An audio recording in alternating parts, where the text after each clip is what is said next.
today's gift count.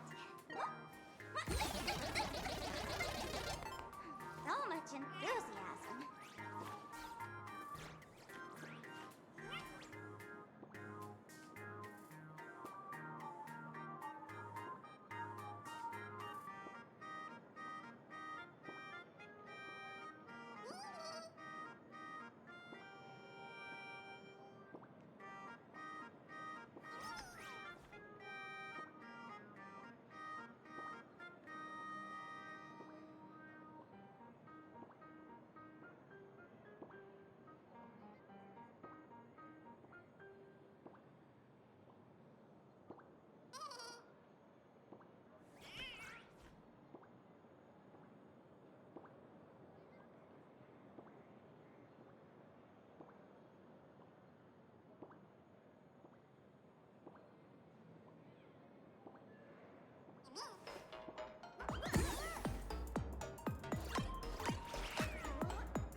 Look at today's gift count.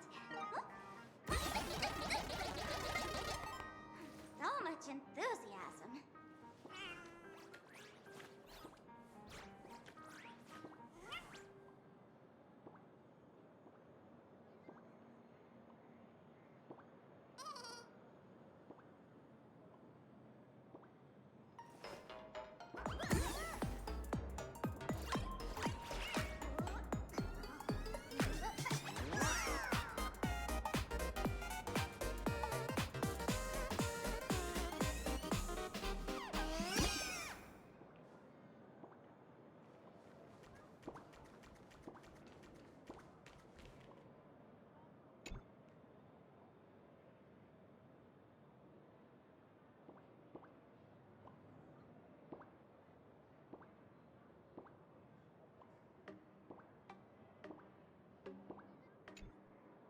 Miss March, please, look straight into my eyes.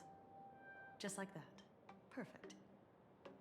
Now, I'll need you to repeat these next few lines after me, and do so in the same tone of voice. Okay.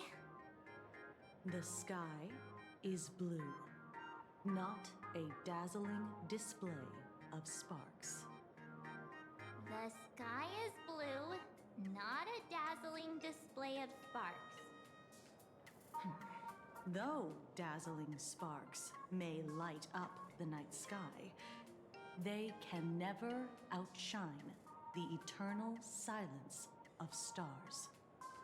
Are you kidding? That's one sentence? Okay, though dazzling sparks may light up the night sky, they can never outshine the eternal silence of stars? Very good. Very good. The internet is both an umbilical cord and a waste duct for the mind, through which humanity's thirst for elation gave birth to the twisted Sparksy. Whoa there! That's a bit much. Maybe she can be the one to say it?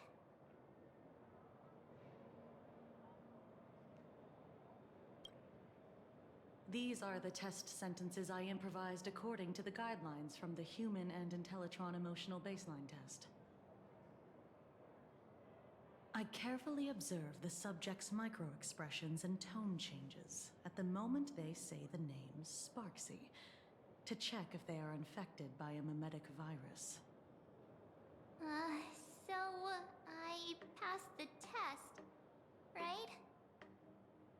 Given how fascinating your reaction was, I clearly don't need to worry about you. Should you find yourself experiencing any livestream addiction withdrawal symptoms later, feel free to contact the Department of Aberration Defense staff. We'll provide you with a series of corrective behavioral treatments. You're handling this like a real pro, Miss Kuchiba. Has this kind of thing happened before? It's impossible to predict what will happen during the Phantasmoon Games. Once, a supplicant reversed the definitions of truth and lies, which nearly caused a massive civil unrest. After that incident, we incorporated mimetic treatment into the Department of Aberration Defense's emergency safety protocols. Sparksy Khan didn't cause any casualties this time. But if your partner hadn't stopped Sparksy from spreading the virus, she might have turned into a calamity-level aberration. Without proper containment measures, a calamity-level aberration can destroy dozens of cities as it spreads. That's the scale we're talking about. That's the Department of Aberration Defense's term for them. It usually refers to Imaginae infused with wish power who have lost control and begun to run amok. Over time, though, it's become a label that gets slapped onto any hazardous entity. You? An aberration? What are you talking about? Though, I gotta say, you do look pretty weird with that mask on. Don't tell me you're a Cosmicon collective player. The Department of Aberration Defense's hazard ratings are nothing like the power ratings in some card game. Right then, that's all for the required checkup. If you're interested in aberration calamity threat levels and how they're classified, you might want to take a look at this document. However, do bear in mind that causing damage of the aforementioned scale during the Phantasmoon Games will cause you to be classified as an aberration and dealt with accordingly.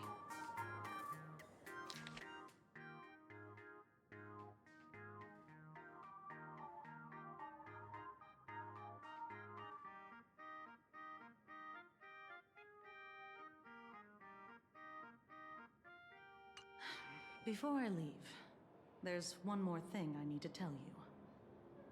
Remember Lyndon Scott? The man who served as your tour guide. He was murdered. What?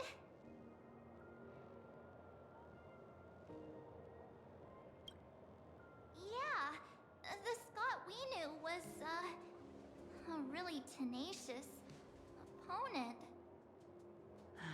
We're sure. Both the ID and genetic information of the deceased match that of Mr. Scott's. You said he was once your opponent? You don't suspect us, do you? I wouldn't exactly call Scott a friend, but we'd never do anything like that to him. Easy there, young lady.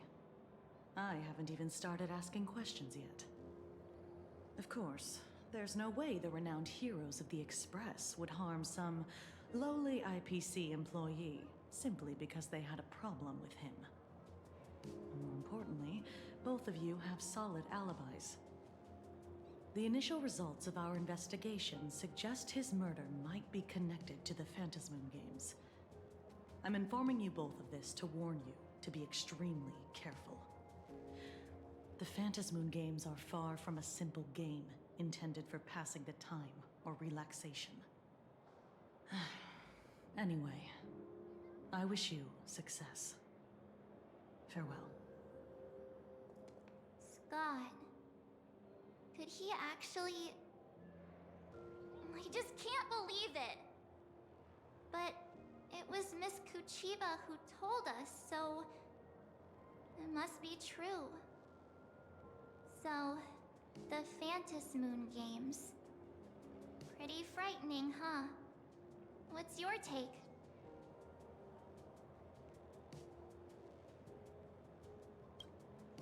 Yeah.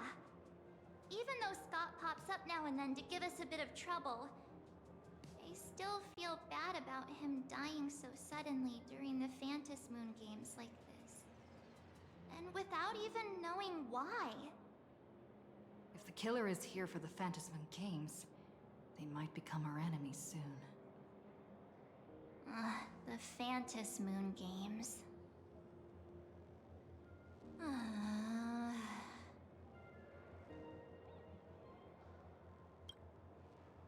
Good thing Himeko entrusted this mission to the two of us.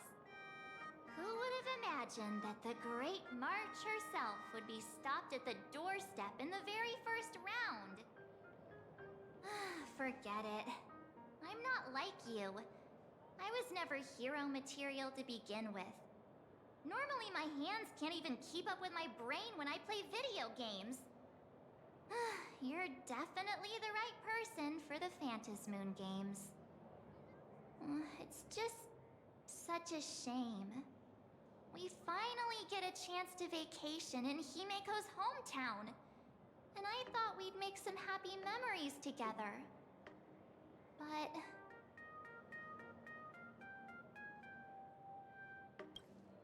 The Phantasmoon games may be dangerous, but I hope you'll be safe and sound. Hey, don't look down on me. I, March 7th, am a top-notch nameless who can hold my own. But, look, don't push yourself too hard, okay, you? Remember that we've got your back. Oh, right. Where are Himeko and Mr. Yang? They must be getting examined and interrogated too, right? Why don't you send Mr. Yang a message?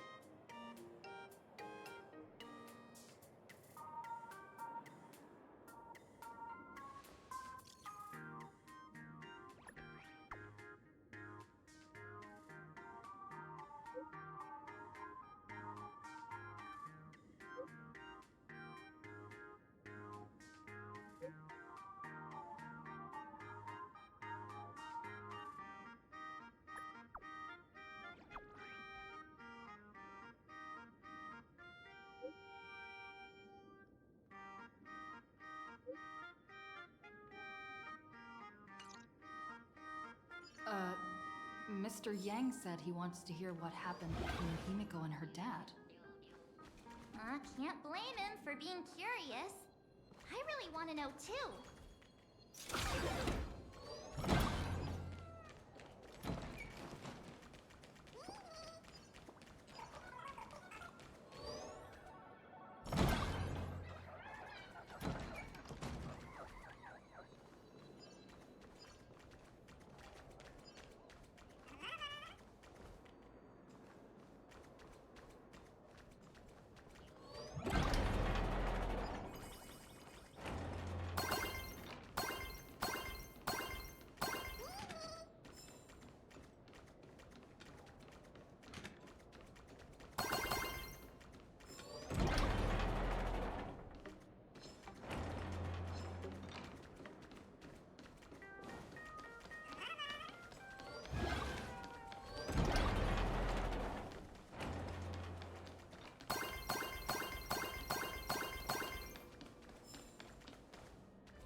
You're here. Himeko hasn't mentioned her father at all in the time since I've boarded. So, what is going on between them? As you were the only one with her at the time, you're the only one I can ask. Yeah, it really threw me for a sec when you said Himeko's father. But when you think about it, it's only natural that Himeko has a father, right? Not everyone's like me, thawed out of an ice block.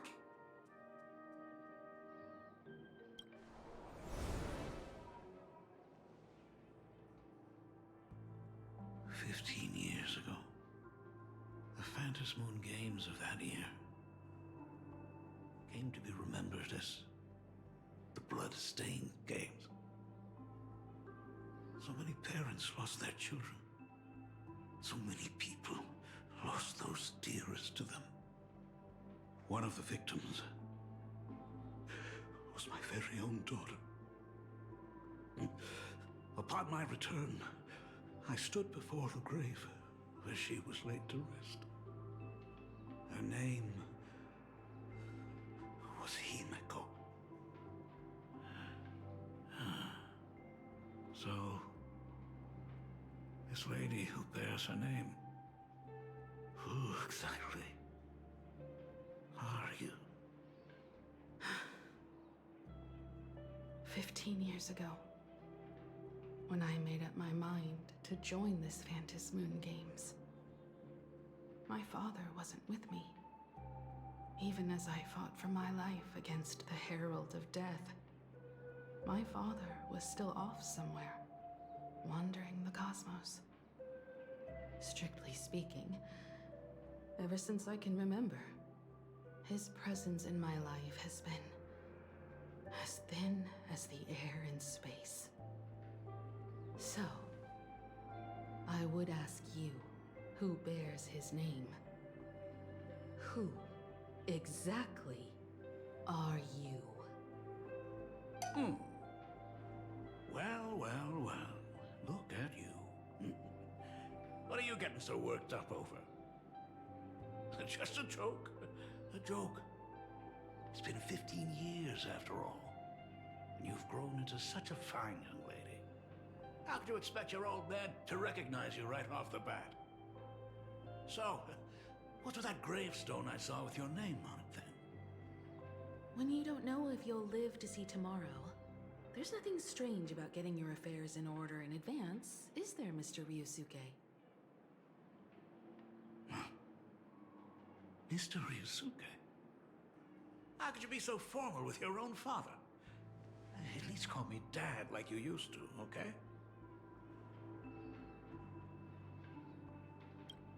Hold it. And you are... Don't tell me. Himeko, is this your child?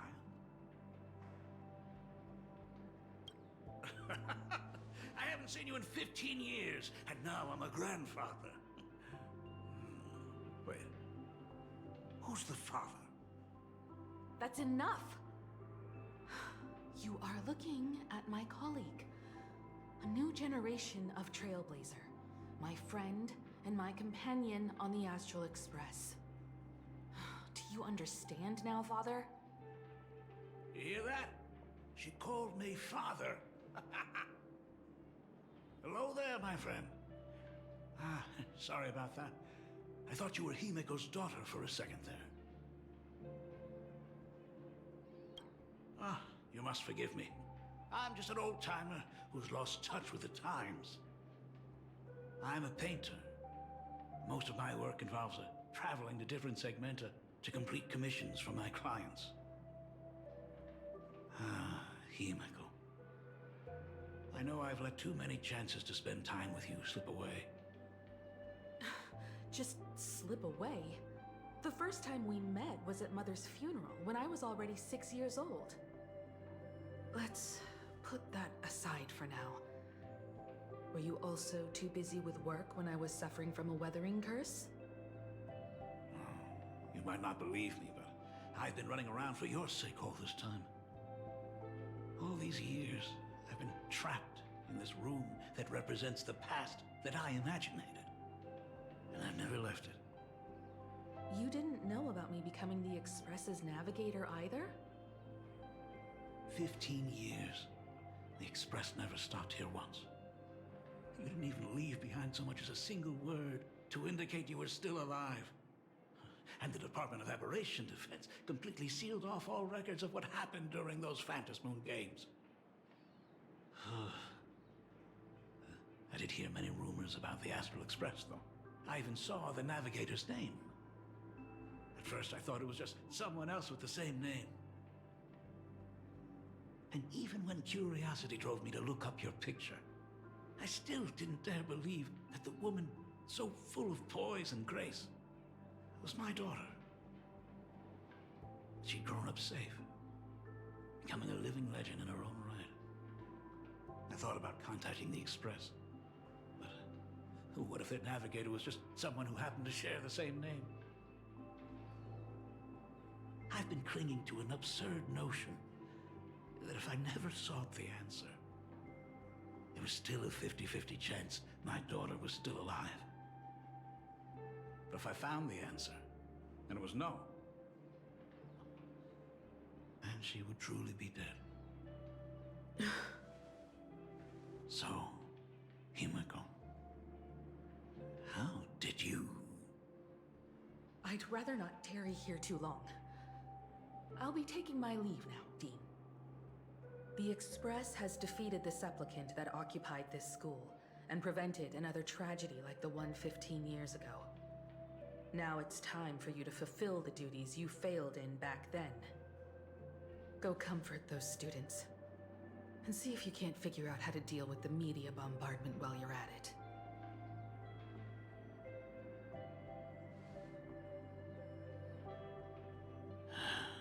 Failed in my duties. So, still mad at me. Can we talk?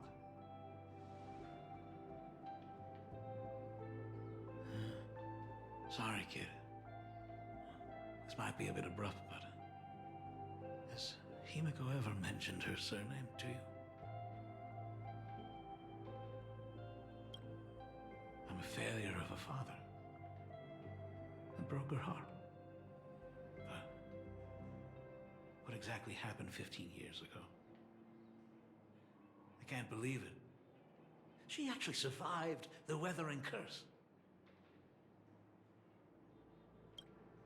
Have you heard the tale of the legendary painter Graphia, who hid everything on this planet's surface within a scroll? It is said that to achieve such a monumental feat, she made a forbidden exchange, sacrificing both her own life and that of her descendants, resulting in the weathering curse. Few descendants carrying the Graphia bloodline have lived past 30. Most of them wither like flowers while they're still young, skin cracking and peeling like dried paint. Himiko is no exception. She was tormented by the curse for years.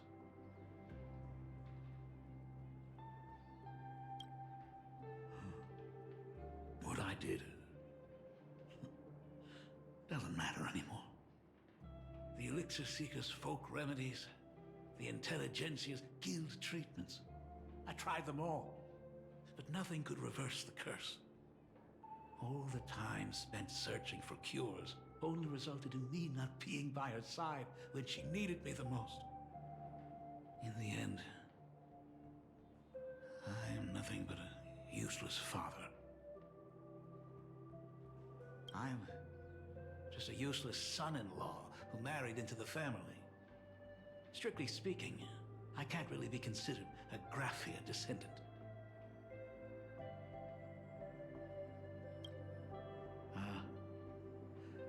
You're right.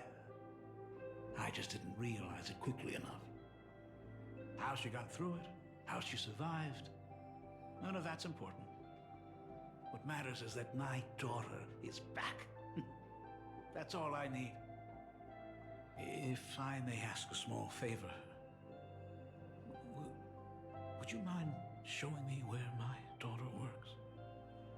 I want to make up for all the care I failed to give her all those years.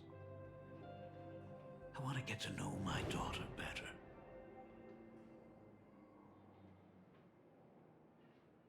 truly a memorable father-daughter reunion. Brings up some memories of my own home as well.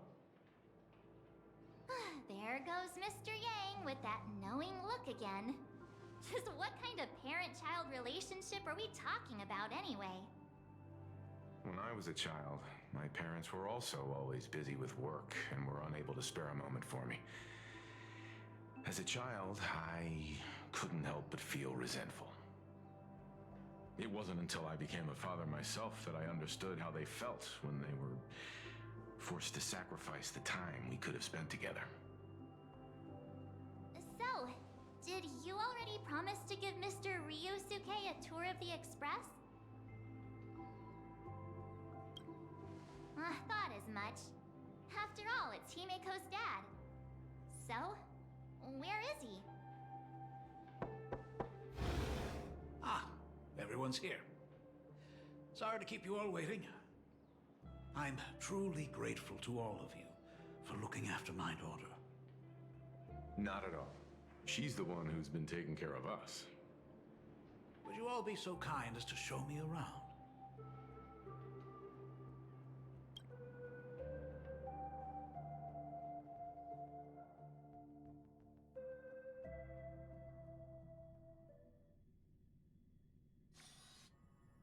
So, this is the Astral Express. Really lives up to its reputation. It's even more impressive than I imagined. As to be expected, of course, huh? It's the place where my daughter works. By the way, what's the pay like for a navigator? Does a position come with insurance and an annual bonus? Talk about parental love. First thing out of his mouth is asking about her salary. Like I'd have a clue. Help! A little backup here?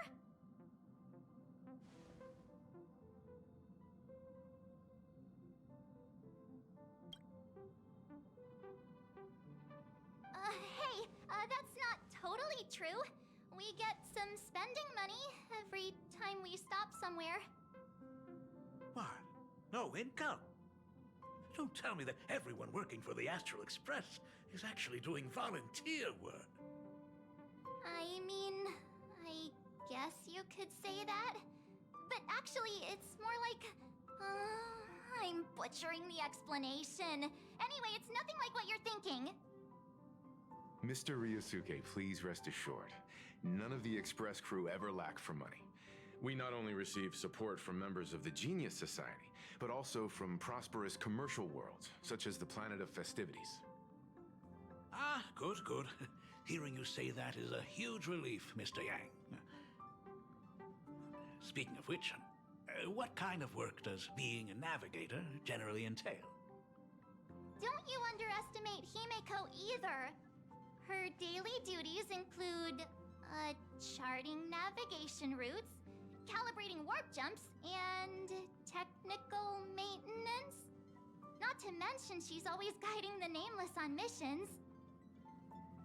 Oh, my daughter is really something else, isn't she? Of course! Every time we return safely from a trailblazing expedition, it's all thanks to Himeko's guidance and protection. She's the backbone of the Astral Express.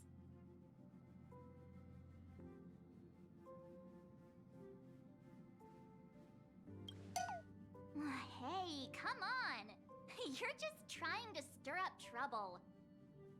If Himeko's the backbone of the Express, then our conductor is the absolute cutest and hardest working of all. Right, Pom Pom? Oh? We got a new passenger? This gentleman does look kind of familiar. No wonder he felt so familiar. How are you, Mr. Ryusuke? Conductor? Oh. So you must be my daughter's superior, huh? Well, thank you for taking such good care of her all this time. Superior? That's way too formal. It's Himeko who's been taking care of the Express and everyone on it. He's... is he doing on the Express? It's all my fault. I was just curious about your daily work, so I asked your colleagues to show me around. And I know I didn't ask your permission first. Just please don't be mad, Himiko. Mad? Why would I be mad? Mr. Ryusuke, welcome aboard the Astral Express. Is there anything else you'd like to see? I can show you around. Well, I know you'd rather keep your distance from your good-for-nothing father. You're on a journey, and it's rude of me to barge in like this. But it's been way too long since we last saw each other. As your father, I want to get to know you better.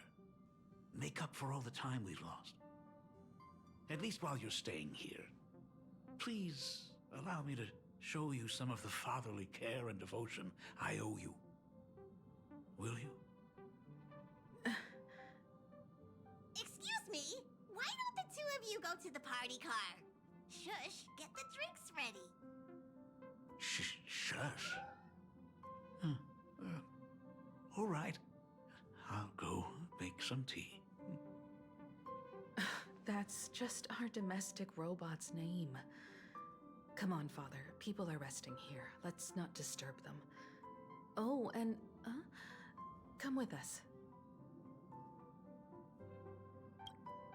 I want to talk about the Phantom Moon Games, not just personal matters. They left.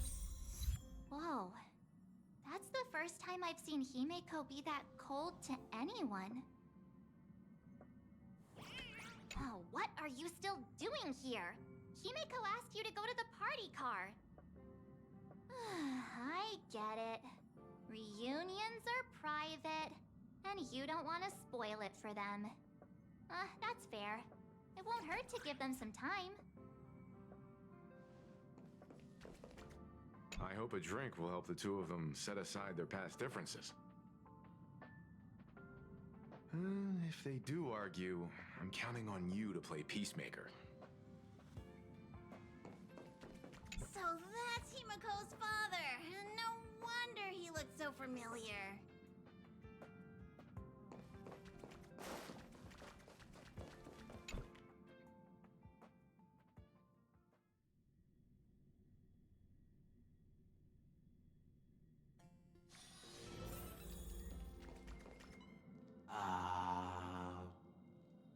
When it comes to breaking the icy silence between a father and daughter, nothing's better than a cup of hot water.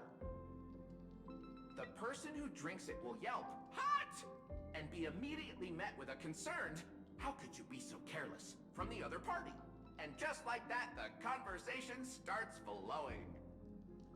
Friendly reminder, that is not a joke, but a practical ice-breaking tip.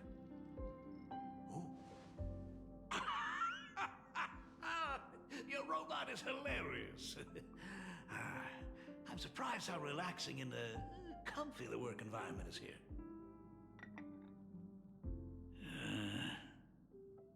Got it.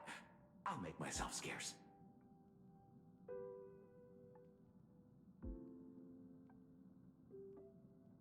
Being a nameless is neither relaxing nor comfy. Most of the time, we are facing down Void Rangers from the Antimatter Legion, bugs left by the Swarm disaster, Borisin, and various organizations that are suspicious of the Express or have malicious intentions for us. That dangerous? Huh. Maybe this trip home is a great chance to quit your job, huh? Talk about coincidence. Just so happens I'm getting on in years. And Graphia Academy is in need of a new dean.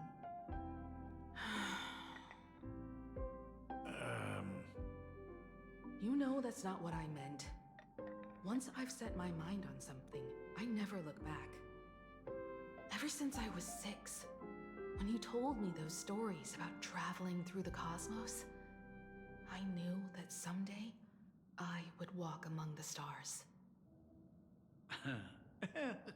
Actually, I was just kidding. I'm not completely clueless about what the Express and what you do. Oh, right. Once I knew the Express was coming, I even bought that comic series that's based on your adventures. Please don't tell me it's fluffy across the blue. I never thought you'd be into comics. That's right. The protagonist is a baseball bat-wielding raccoon. The character's based on that kid, right? As an artist, you do have a good eye. Come over here. Thanks for giving us some time alone. Hey, Miko. That's the first time I've seen you smile since I've seen you this time. So, what brought you back home this time? What's the story behind our lucky meeting? Like I said before, we're here for the Phantasmoon Games. So, the Phantasmoon Games 15 years ago were the reason you were able to overcome the Weathering Curse? Indeed. I see. That makes sense. For those of us who haven't experienced the Ionic game firsthand, it's just something from the history books, or even akin to a myth. But I never imagined that the Ionic game would turn into a blood sacrifice overnight. The Herald of Death was a heartless madman. If I hadn't defeated him then, all of Duomension City would have become his slaughterhouse. During the first few years of my journey, I relived that evening every single night in my dreams. The color of that twilight, painted with blood. So much blood, blended with terror and screams. The victims were twisted like clay into grotesque shapes, like paint tubes that had been snapped, one after the other. And that man, he reveled in the colors splattered everywhere and wanted the whole world to be his canvas.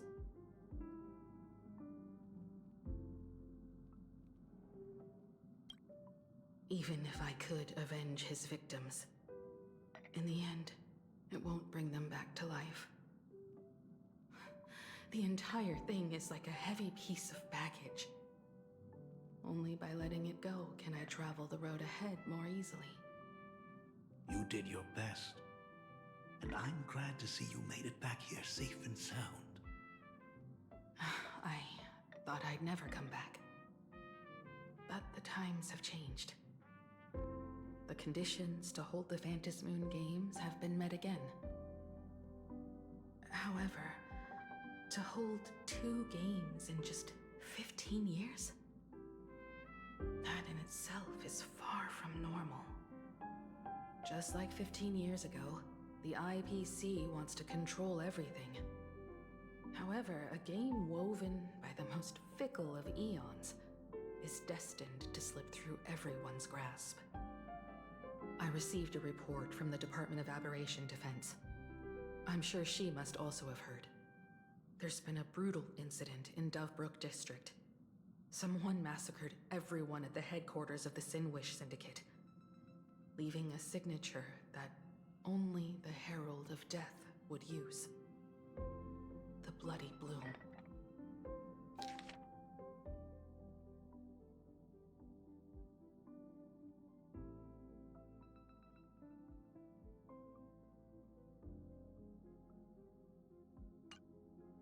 What? The Herald of Death is still alive.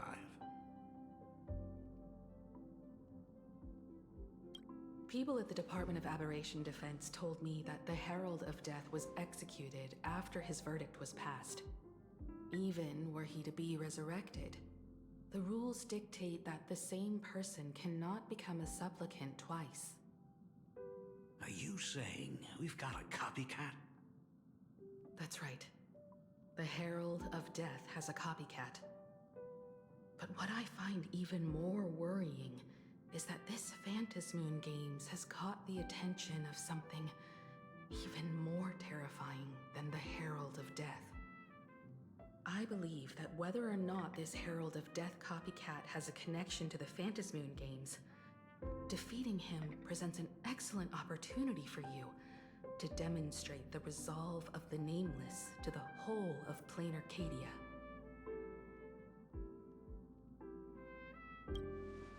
As for you, Dad, have any clients commissioned you lately? It'd be best if you left this world for a while. May I take that as my daughter showing concern for her dad? You can take it as a safety advisory from the Astral Express. Also, as she has already become a supplicant and joined the Phantasmoon Games, she will have my full support. I'd like her to temporarily keep the Mask of Elation that has been passed down through our family. Too late for me to raise any objections at this point, right? Sounds good. The mask stays with the kid. Thank you. Would you like another drink? Got it. Next, it's time to show me the way out, isn't it? Well, I've definitely overstayed my welcome. For most of my life, I couldn't be there for my daughter. And now that I finally have the chance, she wants me to leave. In that case, I ought to be on my way. Himiko. The Graphia family has a number of records about the Phantasmoon Games, passed down through the generations. Come over to the school library later. I'll give them to you. I'll be there, Dad. I apologize. My father's little tour seems to have made things awkward for everyone on the Express. Let's head to the parlor car and check in on Welt and March. Now that my father's gone, we can all relax a bit.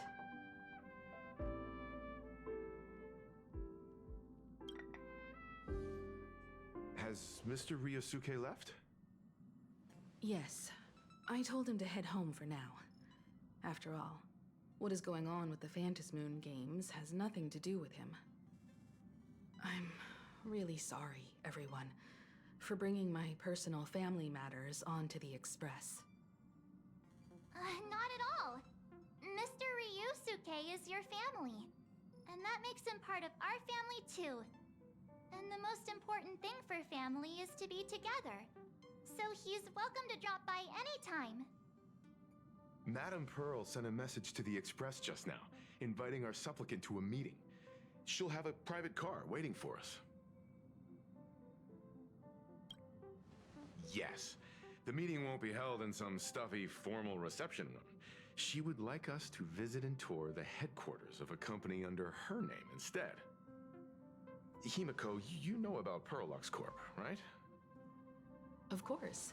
It's the biggest entertainment conglomerate in Plain Arcadia. Entertainment company? That's right. Perlux Corp is a titan, dominating the entertainment consumer market, including cartoons, comics, games, toys, and the like. They've cornered half the market. Oh, so that's where the Pearl in Perlux comes from. It's a play on her name. Did Pearl mention what she wanted to talk about? She didn't say much, but she specifically mentioned wanting to discuss the developments regarding the Phantasmoon Games, and that she could provide us with a bit of help. Helping her opponents in the Ionic game? Oh, looks like she realizes we are all in the same boat. Perhaps she has also realized that the Phantasmoon Games cannot be artificially manipulated. We may be able to get a clearer picture of Pearl's intentions after we meet with her.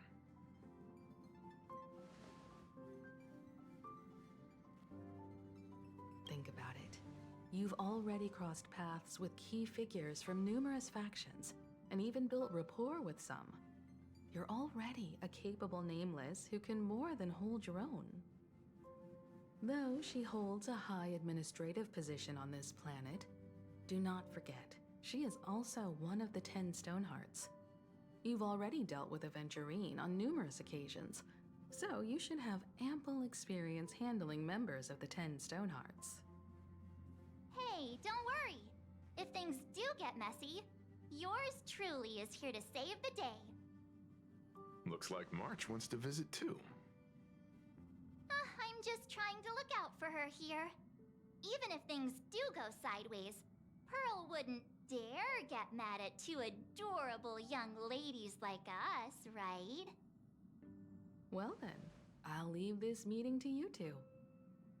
Aren't you coming with us, Himeko? I'd like to talk with my father. Didn't he say he would hand over the records about the Phantasmoon games from our family history to me? And honestly, isn't this a good chance for you youngsters to handle things independently? I understand. In that case, she, March, and I will be heading out now. Oh, score! A private car! So, where are we getting picked up? You should be familiar with it. It's just under the giant gate next to the At Plaza. Isn't that where we first met Sparksy? Since we're getting chauffeured there, why not just come straight to us? Perfect! I've been wanting to stop by the comic store to grab a copy of Fluffy Across the Blue.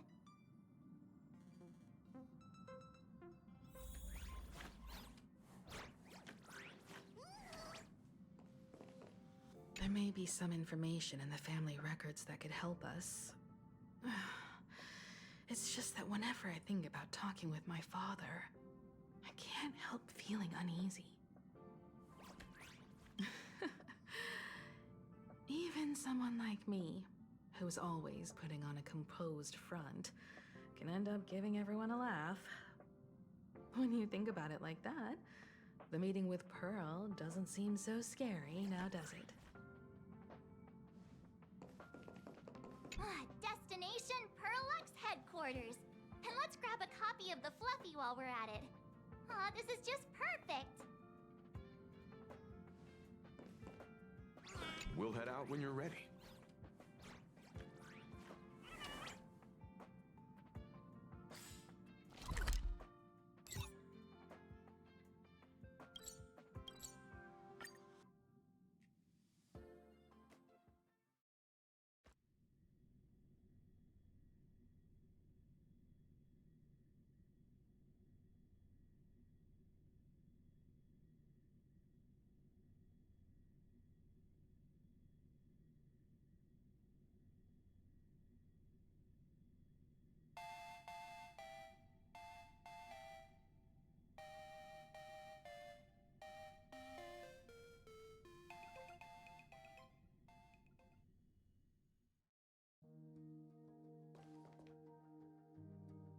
Look! There's a convenience store! Mind if I grab a copy of Fluffy Across the Blue while we're waiting? Is that the comic based on the Express's adventures? The author sure knows how to tap into what's trending. The best part is that the author drew all of us as adorable little animals! Totally fits our personas, don't you think?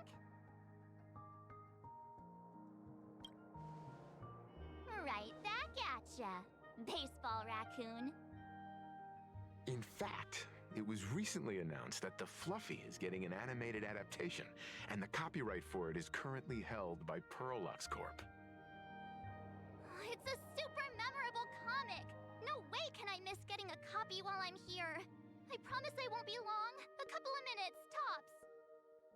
Looks like we got here on the early side. Since coming to this world, I still haven't had a chance to get a street-level view of the city. How about this? We'll meet up under the at the plaza gate in a few minutes. All right. Sounds like a plan.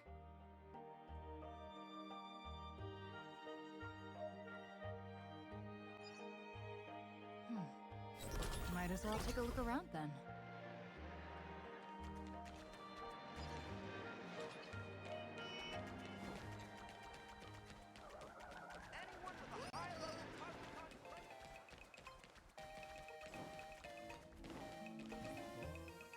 the weight of work and stress in your life crushing you? Check out the Research Society of Happy Smiles. So, this free? Rest assured, the only thing joining our Research Society will cost you is a bit of your precious time. We've set up a venue near Dovebrook, where we offer free psychological counseling and living assistance to all visitors. All our services are provided free of charge. I had a friend who passed away, and he'd mentioned you before. He told me that if I ever ran into trouble, the kind people at the Research Society would help me. Your friend passed away? How terribly sad! But the words he left you have illuminated your path in life. He told me that if I joined the Research Society of Happy Smiles, I could get rid of my suffering forever and be eternally happy. That true? Of course it's true. Just look at the society we live in. Everyone's suspicious and dismissive of one another, and willing to take dangerous risks just for a little pleasure, for a thrill. Did you hear about how a streamer took over Graphia Academy and was trying to spread a mimetic virus through the internet? And over in Dovebrook, gang violence erupted and left a pile of corpses in its wake. Oh, may the Master of Elation save us all. The Research Society was founded with the sole purpose of healing humanity's incurable inner pain. Following Aha's creed, we aim to spread laughter across the mortal coil and eliminate all suffering.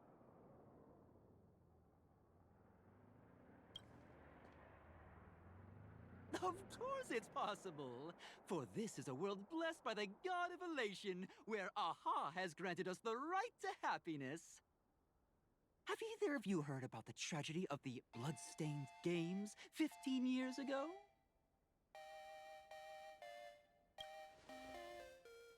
Why, of course you have. You're the Astral Express's superstar. You've even dug up everything there is to know about something that happened over a decade ago. There was an awful accident during the last Phantom Moon Games, and many people lost their loved ones and children. It was as if a hole that could never be filled had been drilled into their hearts, leaving only sorrow to accompany them for the rest of their lives. To escape their suffering, these people who had lost their loved ones gathered together and established a mutual support association. This was the Research Society of Happy Smiles' predecessor. It's now been well over a decade, and the Research Society continues to help more and more people emerge from the darkness in their lives and step into a brighter, happier future. Come to think of it, it would be most wonderful if a distinguished person like yourself were also interested in our Research Society. Should you find yourself with a moment to spare, please come and visit our Mutual Aid Society. Well, if it isn't the Astral Express's superstar. Of course it's you. Looks like we really were bound to run into each other.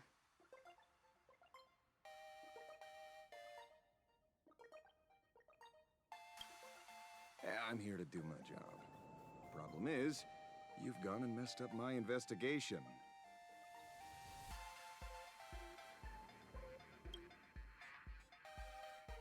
The Research Society of Happy Smiles. You think they're just some random charity outfit? You must have heard about the Sinwish Syndicate killings in Dovebrook, right? The lead I'm following might be connected to this Research Society of Happy Smiles. But I'll stop there.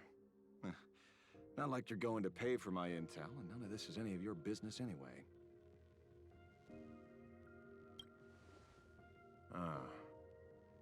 Based on your social circle, you wouldn't be talking about the poor IPC sap who was unlucky enough to be there, huh? Planning to avenge him?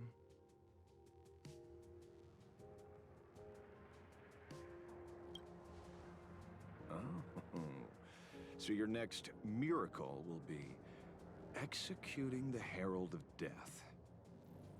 Can't say I'm surprised. Be careful. The murderer is the Herald of Death. He's dangerous.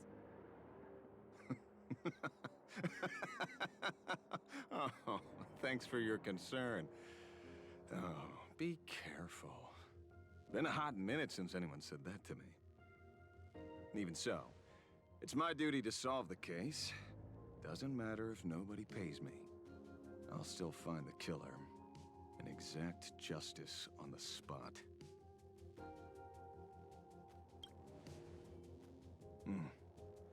A fool I happen to be on fairly good terms with. Revenge killings or turf wars.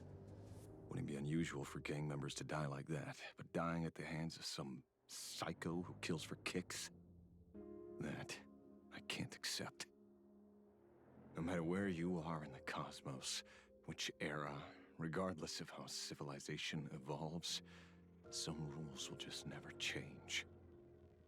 Like an eye for an eye, a tooth for a tooth. Hey, guess which lucky girl just managed to snag the last copy in the whole store? Oh, who's this? Allow me to introduce myself. I'm Ashvale, the famous detective. You could say your friend and I are acquainted through past clashes.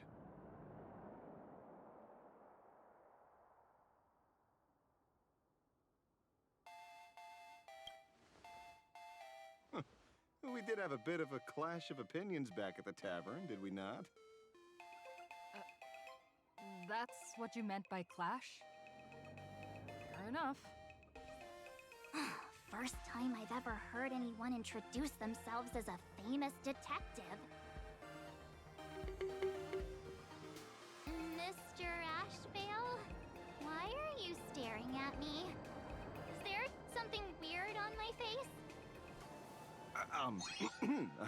Young lady, you're holding a copy of Fluffy Across the Blue, right? Would you mind giving it to me? Well, give it to you! This was the last copy in the store, you know. Oh, I see. Of course. I'm not asking you to give it away for free. I'll pay for it. The retail price is 300 credits. I can pay you 10 times sticker price. 3,000 credits. What do you say? Hey, mister, this isn't about the money. Because it was the last one on the shelves. True. The last item in stock is like the final slice of cake on the plate. The last prey animal on the plains never fails to stir our urge to seize it before anyone else. So,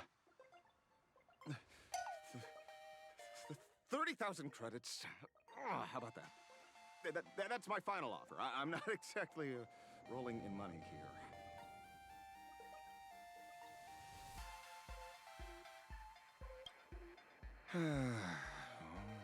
Truth is, I'm actually buying it for that foolish friend of mine. The one who died. Today is his farewell ceremony. I thought I'd buy him his favorite comic to pay my respects. He'd always be rambling on about some raccoon with a baseball bat, and how the journey of the Express would never end, that kind of stuff. I heard those stories so many times, it felt like my ears were gonna fall off. But, after all that fuss, I completely missed the chance to buy it. Every store around here is sold out. Oh, that's enough. My poor little heart can't handle sob stories like that. Here, Mr. Ashvale, take the comic.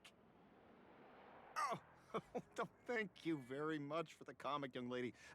Here's the 30,000 credits, as promised. Oh, I heard you're the real-life inspirations for the characters. Since you're here, could I perhaps trouble you to sign it? Unbelievable. Aw.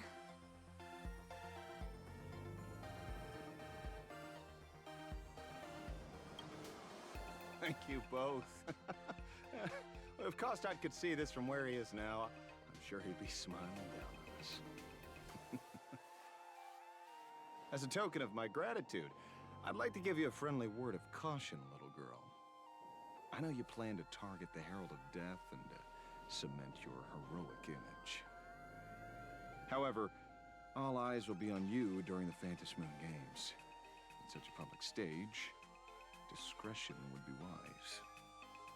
Because when the masses see your magnificent miracles and wield your extraordinary power, fear and jealousy could turn their wish power into wish you ill power at the drop of a hat. Forgive the expression, but you get what I mean.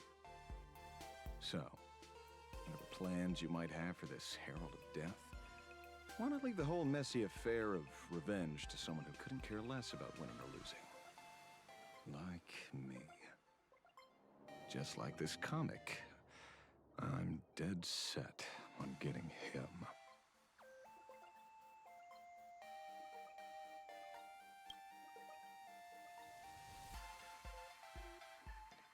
Is he an acquaintance of yours? He's just some weird detective who was passing by. It's nearly time for Perlux Corp to pick us up. We should get going.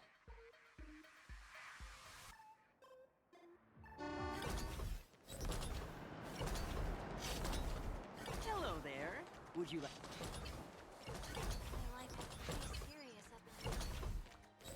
Have you read the new chapter of Fluffy Across the Blue? Have you read the new chapter of Fluffy Across the Blue? Sorry, I'm not into comics for kids. They just released the official concept art for that giant pom-pom robot! That neck design is totally unrealistic. What's so great about it? Do you have the slightest clue how to talk to other people? Do you? Hey, relax. Now, if we were talking about a fusion between Daybreak Squadron and the Raccoon, that would totally get my attention. Wow! You are unbelievably childish!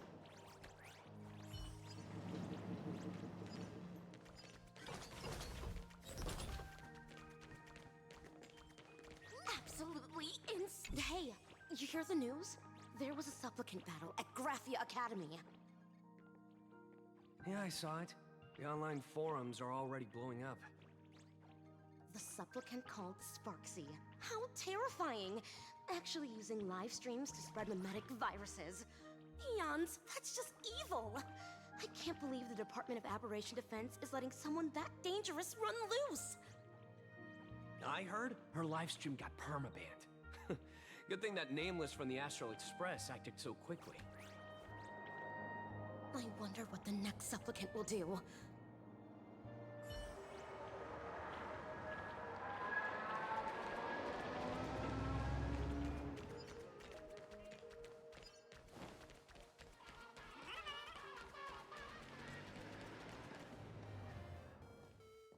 Well, we're here. So where are they? I don't see anyone in IPC uniform.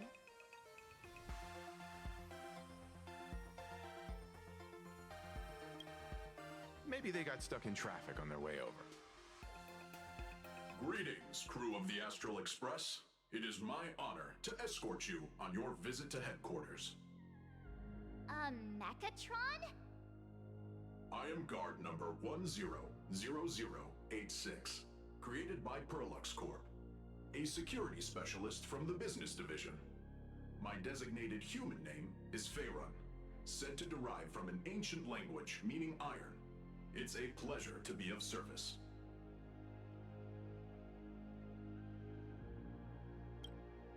I'm truly honored to hear you say so. So, what are we waiting for? Let's go! According to the instructions given to me by Madame Pearl's secretary, there is still one more guest I need to pick up.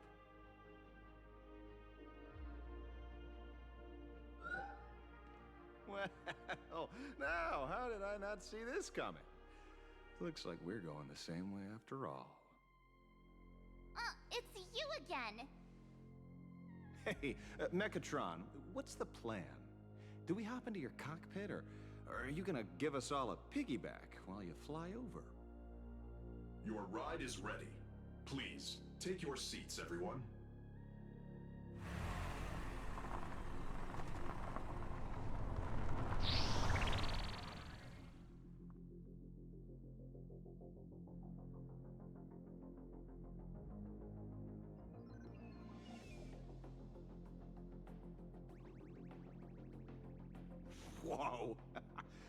That's what I call a custom paint job. Your ride isn't your run-of-the-mill business car, but a customized, made-to-order vehicle, used especially for receiving guests. Sorry, this might come across as a bit insensitive, but I have to ask. Can Faerun actually fit in the driver's seat? Of course not. I'll be driving and monitoring this vehicle remotely. Please, take your seats.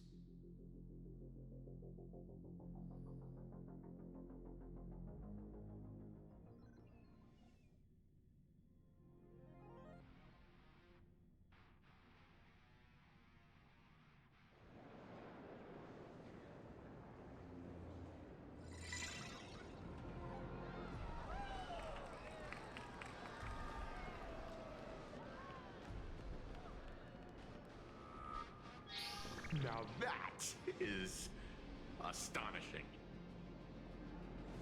Wow, that's one massive robot! Ladies and gentlemen, welcome to the headquarters of the Perlux Corp. Back when Himeko said this was an entertainment company, I knew their headquarters wouldn't be some ordinary old office building. But this is way too much. That giant robot statue? This place is totally like some supersized mecha hangar! Ha ha! You're absolutely right. In accordance with the vision of our founder, our lobby was intentionally constructed as you see it now. To realize dreams that far exceed what consumers imagine has always been Perlux Corp's core design philosophy, and we have never strayed from it. If any of you are familiar with our company's works, you may recognize this as Megatron Warrior Series, the Daybreak Squadron's base of operations.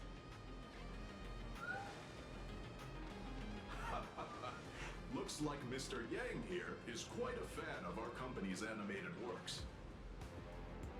Now, Madame Pearl would like to invite everyone from the Astral Express to take a tour before your official meeting begins.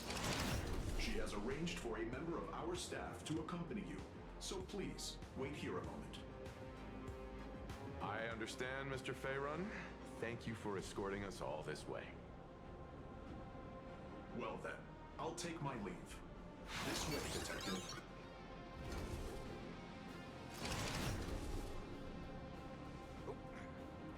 See you around, everyone.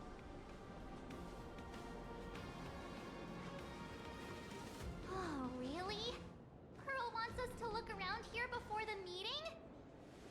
That seems kinda weird. Could it be related to her proposed collaboration? Perhaps this is her way of introducing her other identity. It's all good as long as we get a chance to look around. That works for me. Why don't we explore while we wait for our new guide?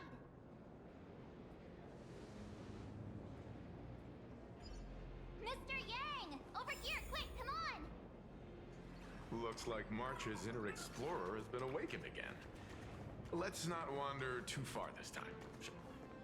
Mr. Yang! Isn't this your favorite giant robot?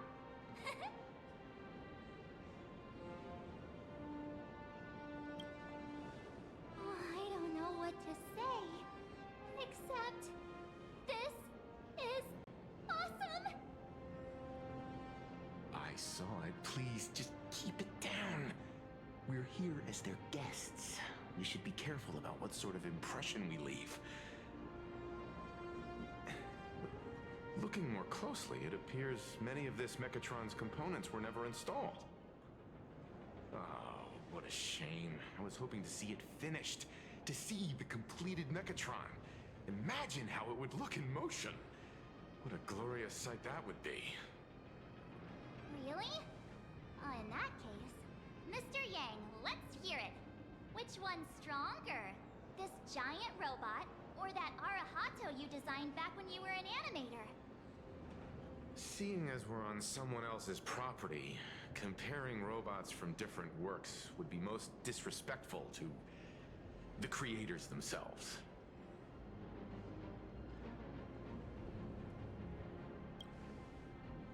Yeah, like how Cosmicon Collective players are always obsessed with power scaling all the characters. Arahato is an animation all about robots, while Daybreak Squadron is a live-action hero drama. The two really cannot be compared. Oh, what a stereotypically textbook mature answer.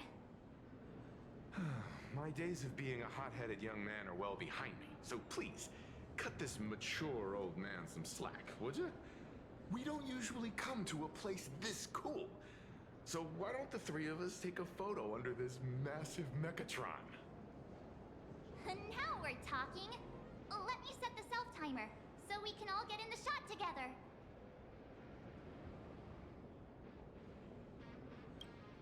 Oh, standing below a huge Mechatron like this is just incredible. Looks like Mr. Yang's still young at heart after all.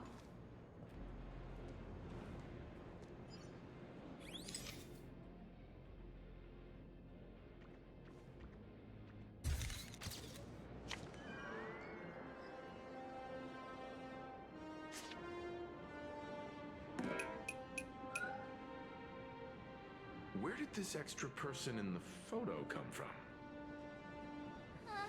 Ghost? But it's daytime, and there's way too many people here anyway.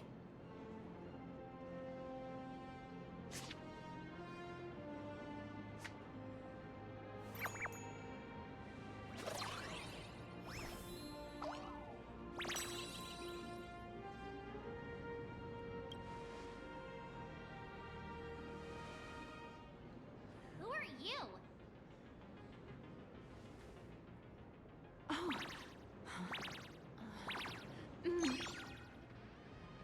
Wow, this truly is a magnificent face. Oh, it's nothing like how it looks on the news. Being able to see it up close feels almost surreal.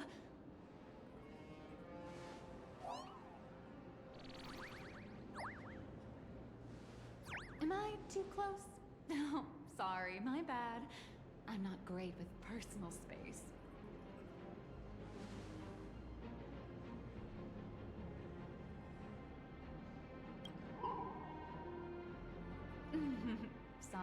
Sorry. It's impossible not to stare at a face this amazing. You'll forgive me, right? Oh, right, I forgot to show you my ID. Right, here we are. I'm Nihilux, and I work at Parallax Corp's Imagenesis Technology Department. I'm a P-30 agent who works for the IPC.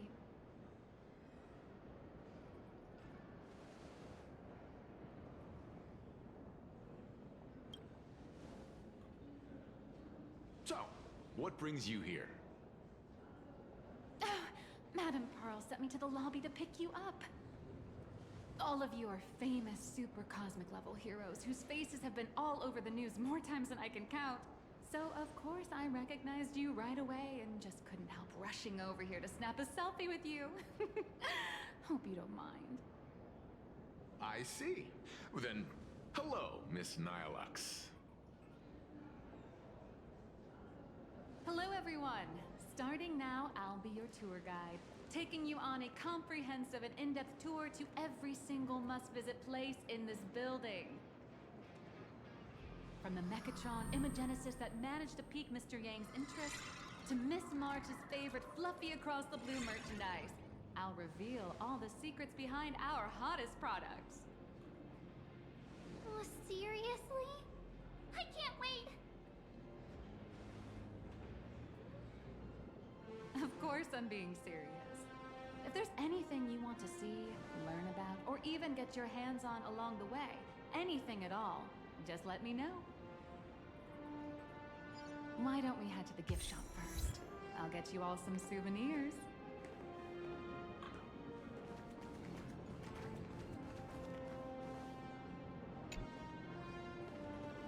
Mr. Yang, you seem reluctant to part with the Mechatron. Want to take a few more pictures with it? I'm just curious.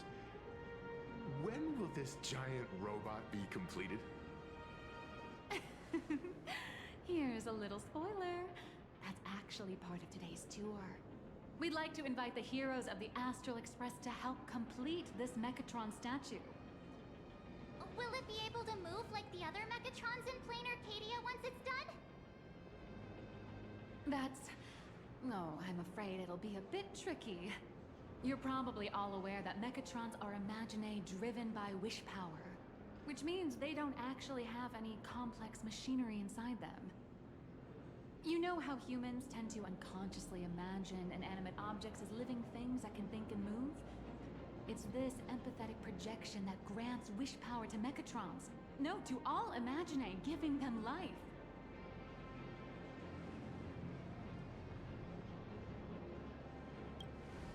Think away, but one person's thoughts alone won't cut it.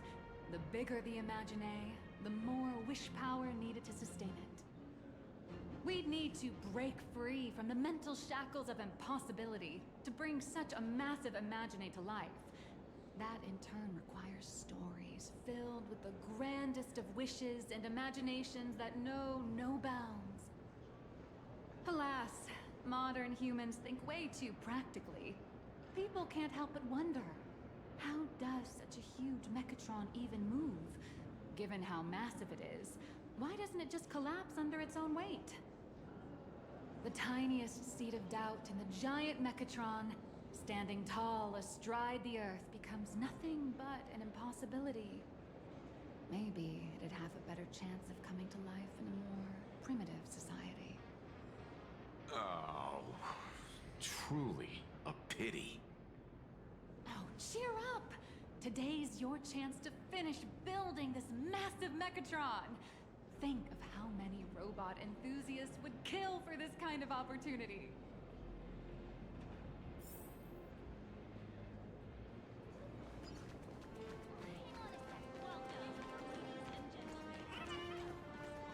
The officially licensed Fluffy across the blue alloy King Pom-Pom is here.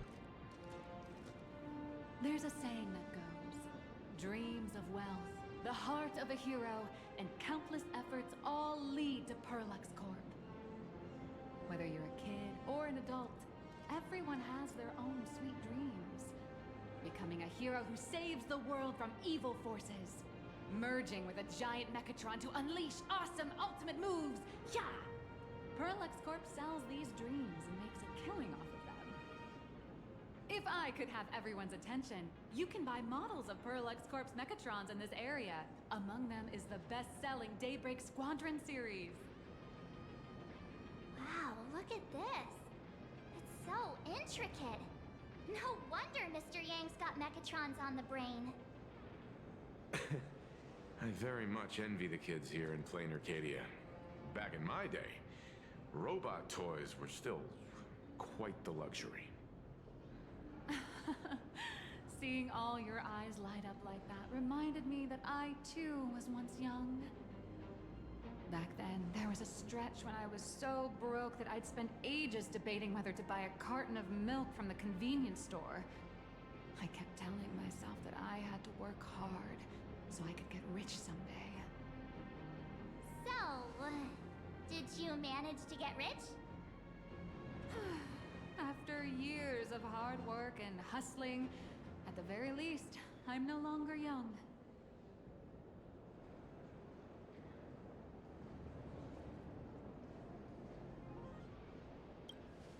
No, that's not true. Let me tell you a secret. I actually have other identities and side gigs. Oh? Well, don't tell me you have another business venture outside your job at Perlux Corp. It's not really a business, just a small side hustle. I wouldn't call it striking it rich, but I'm pretty close to making a sweet little profit. Oh, don't keep us in suspense, Miss Nihilux. Just spill the beans. Pretty please.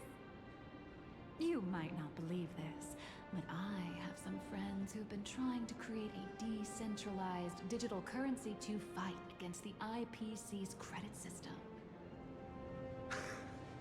Are these people from Punklord? That's right. These people are from the Nomadic Miners faction. They've discovered a way to hijack Noose's computing power for mining and are digging up a limited supply of learned coins. And I have gone all in with everything I got on this project. I feel like this is a very risky way of doing things. Life's full of ups and downs, right? The higher the risk, the bigger the reward.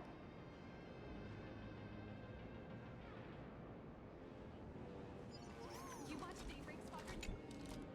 Hey, wait. This isn't right. Isn't this Pom-Pom? Oh, wow! Oh, that's some really fine craftsmanship. This is a toy model of Alloy King Pom-Pom, which hasn't been officially released to the market yet. But just you wait. You'll see even cooler toys coming up later.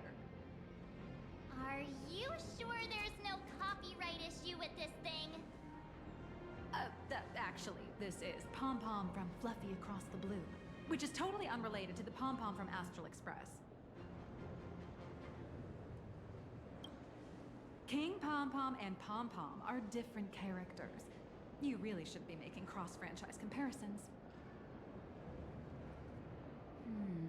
Speaking of souvenirs for the Express, I bet nothing could be more perfect than this toy.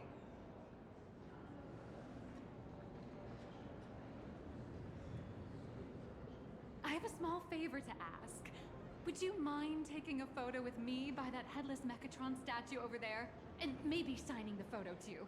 I'd love to leave it as a memento for the staff at Perlux Corp. How's that sound? If you're willing, I can pull a few strings and use my access privileges to give you all the gold-plated prototype of the yet-to-be-released King Pom-Pom Alloy Armor 999, the only one in the entire universe. Just give it a thought.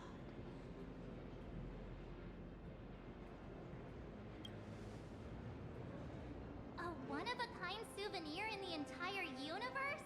Our conductor will definitely love it. It's all up to you. Come on, let's go.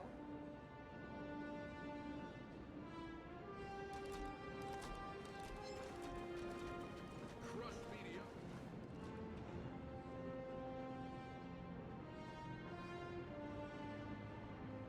Man and Mechatron in perfect harmony. Ready to take a photo? I'm ready.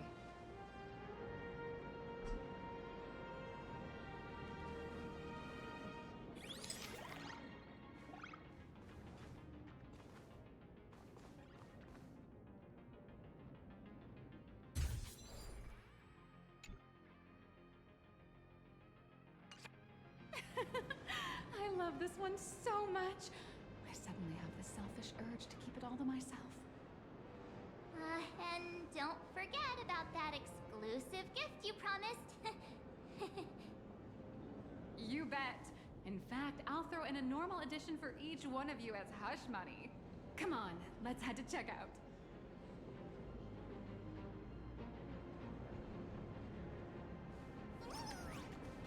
You watch Daybreak Squadron too? Welcome, ladies and gentlemen, to Perlux. How are you doing? It's my pleasure to serve you. I'd like to present each of our 3 distinguished guests from the Astral Express with an Alloy King Pom-Pom toy model as a gift. Sure, you got it. For the gift expense record, could you please provide your employee ID? Please charge these expenses to this employee ID. Huh. This is Madame Pearl's ID number.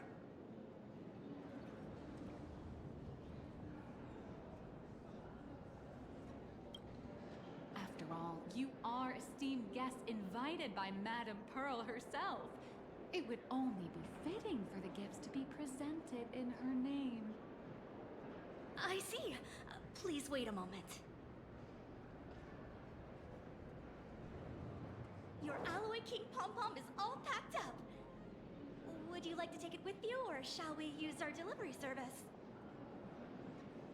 Since we still have the tour to go through, please just have it delivered to the Astral Express. No problem. Hope you enjoy your visit here. Now that the gifts are done, I'll take you to the Mechatron Design Lab. This is the part I've been looking forward to the most. To Perlux Corp. All Mechatron units displayed in the exhibition area are available. Ah! You're the... No way! You're Miss Raccoon! No, that's not right. You're oh! From the Astral Express! Wow! And is Miss March Bunny herself here, too? Hi. I actually prefer to be called by my real name, March 7th. This is Mr. Yang. How lucky to meet 3 members of the Express crew at once! I'm a huge fan of you all, especially my senior. I haven't missed a single episode of Fluffy Across the Blue, and I've even bought all the collector's editions. How could this guy say he likes you more than me to my face? Good thing I'm not that petty. Don't worry, March. It's hard to tell if people in this world love the real Express crew or just the cute animal crew from the Fluffy. I don't just follow the Fluffy series. I've been keeping tabs on all your adventures in Bellabog, the Cienjo, Penacony, and Emphorius. Though, it's such a shame there's so little video footage of the Emphorian War online. Oh, right. I just rewatched the scene where the Trailblazer embarked on another trailblazing expedition in Holy Grail Stay Night. Oh, your speech was so inspiring. All right. I have a precious trash can in my collection at home. If I'd have known I'd meet my senior today, I'd have brought that can with me. Could I ask for your autograph? If that's okay with you. Just sign my clothes, please. I'm never gonna watch this ever again. Oh, you're acting exactly like me from 10 minutes ago, kid. Don't worry, she won't fly away just yet. As for you, you've been chattering away nonstop. How about giving us a proper introduction so that your idol gets to know you better? Sorry, I got way too excited. I'm Warrior Cinderborn from Daybreak Squadron, and my real name... Well, my real name doesn't matter. Just call me Cinderborn. If you're not in a hurry, would you mind chatting with me for a bit?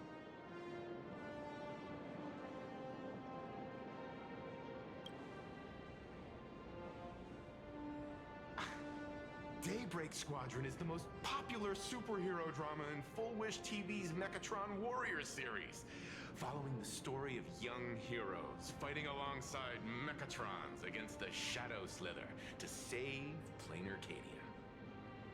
I never expected Mr. Yang to be so familiar with our story's background. After all, I'm a loyal fan of your show. I'm truly honored. I'm just a small-time actor playing a hero on TV. And like my senior's deeds inspired me, Daybreak Squadron has also motivated people to fight against all challenges in real life. Recently, Full Wish TV got approval from the Department of Aberration Defense. So now, the magical Mechatron Daybreak Warriors from the show can operate in reality. My friends and I are just honored to fight alongside the real Bullet Worm. Sorry. I didn't quite understand that. So, are you still an actor or not? How should I put this? My teammates and I are both actors and real masked heroes. Whenever disaster strikes the city or evil threatens citizens, we show up alongside Mechatron warriors to protect everyone.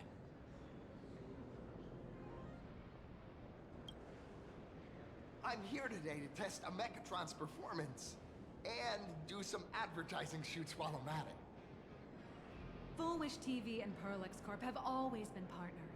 Even the squad's transformation Mechatron is imaginated by Perlex Corp. The more popular Daybreak Squadron's drama becomes, the more wish power flows into the Mechatrons, making the squad shine even brighter in reality. And the more active they are, the better Perlex Corp's model kits sell. It's a perfect, virtuous cycle.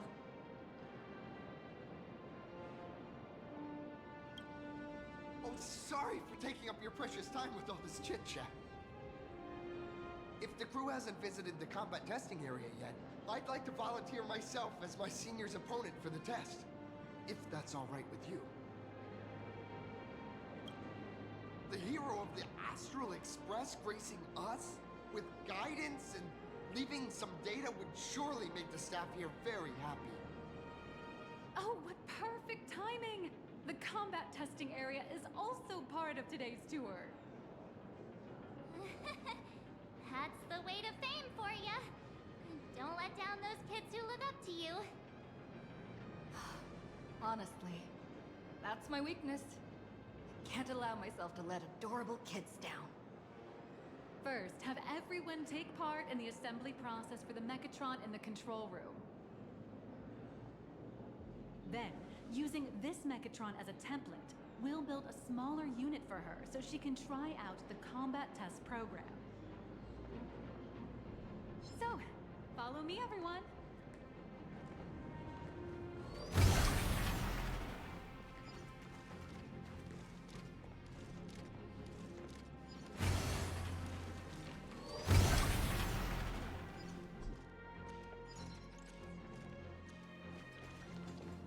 This is Perlex Corp's Mechatron Imagenesis Design Lab.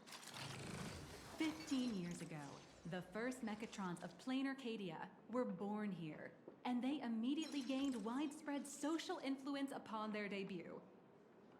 Today, Mechatrons have become the most common and iconic symbol throughout the streets.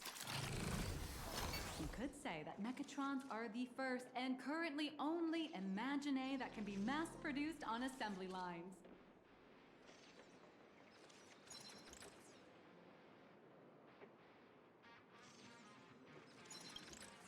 Imagine such as Mechatrons, which can be produced and discontinued at will, are the perfect residents for Plain Arcadia, and perhaps the perfect IPC employees too.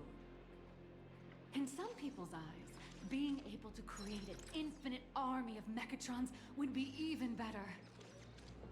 Say, dear guests, do you know what the first step is to creating an Imagine in Plain Arcadia?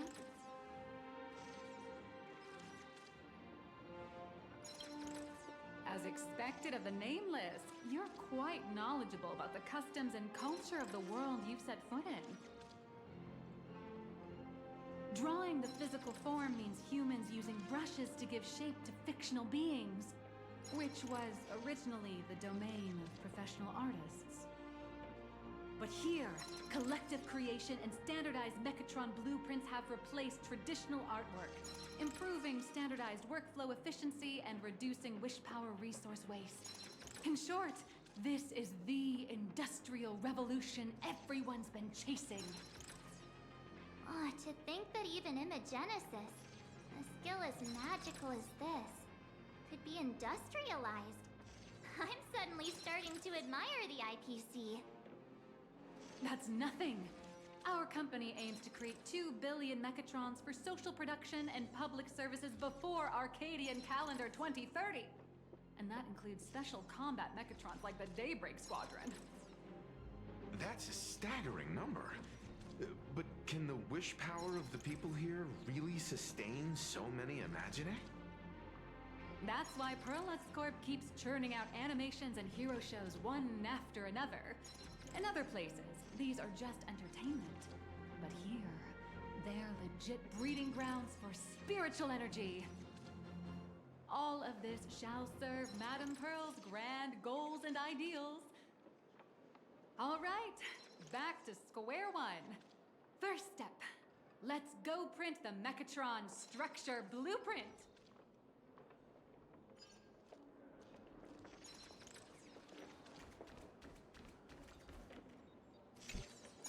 Please adjust the Mechatron design parameters according to your needs.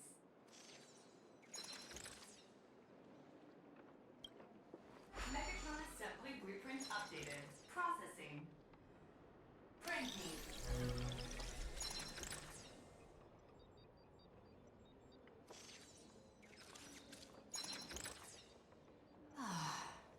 Could it be that no matter how much I adjust it, the final printout always comes out exactly the same? Your suspicion makes sense. But please answer my question first. Which do you prefer?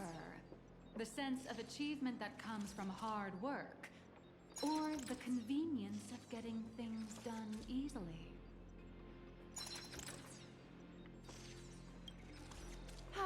You got that right.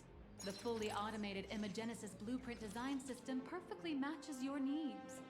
You can meticulously adjust every parameter, or just hit one button to skip it all, and the automated system will always produce results that meet the standards. Amazing, right?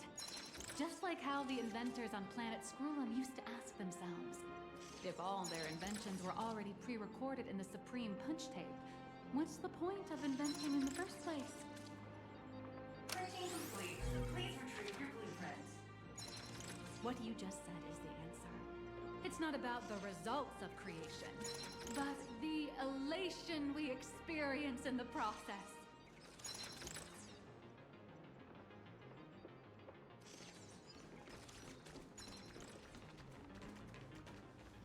Oh, hello. But please, show me your Mechatron assembly blueprint. No problem. The blueprint has been recorded.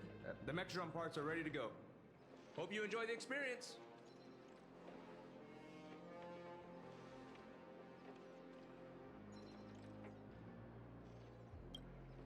No. March and I will just watch you play from the side. Now then, please follow my guidance to complete the Mechatron assembly. This experience mainly involves assembling 3 parts: the arm, the shoulder armor, and the Daybreak blade on the back of the Mechatron. Go for it, little raccoon! Assemble the Magico Mechatron Daybreak warriors and save our city! All right, everyone, I'm heading out.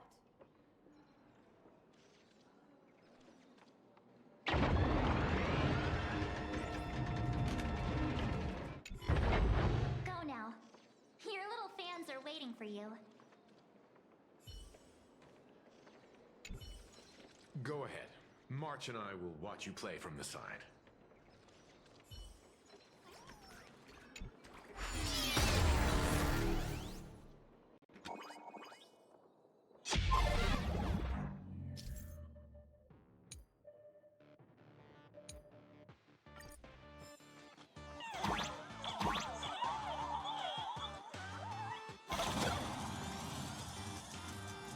The first step of assembly is to remove each part from the frame, one by one.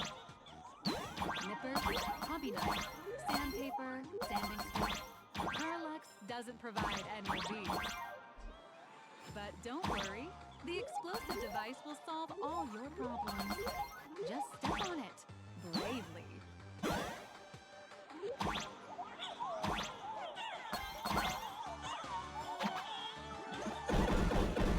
It may look brutal, but it leaves no burns. And that's the magic that we at Parallax Corp are so proud of.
mobile maintenance arm and align it with the shoulder joint base to connect the arm.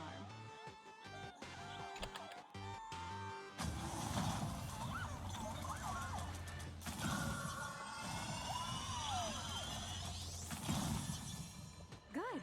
We're done with the arm for now. Next, activate the mobile maintenance rack and adjust the mech armor to the shoulder armor panel position.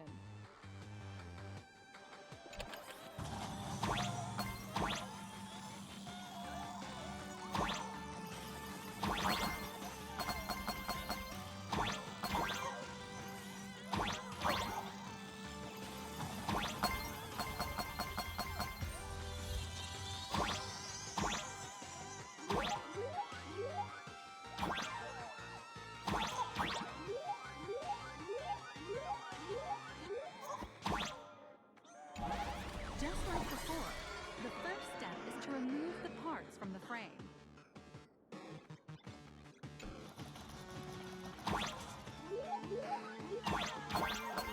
Artificial gravity field adjusting. Please exercise caution.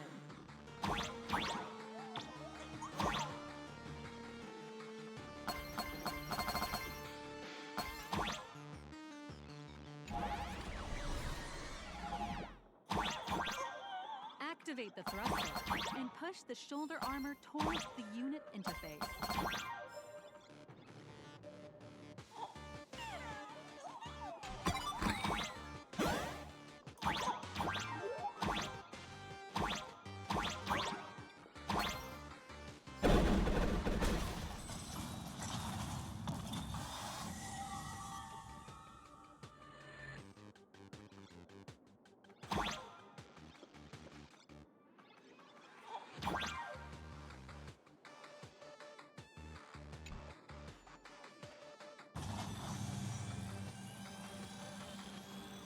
Beautiful. Absolutely beautiful. This giant Mechatron is truly the soul of Furolux Corp.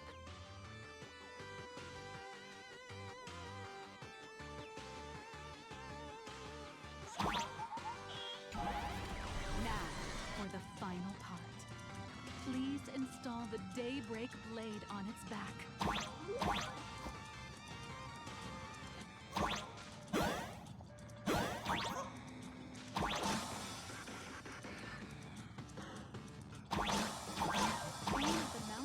On the back and fire! Awaken! Daybreak blade!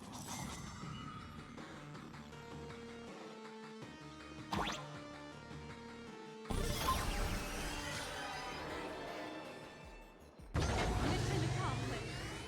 Colossal Mechatron you built with your own hands will now stand proudly in the center of this hall.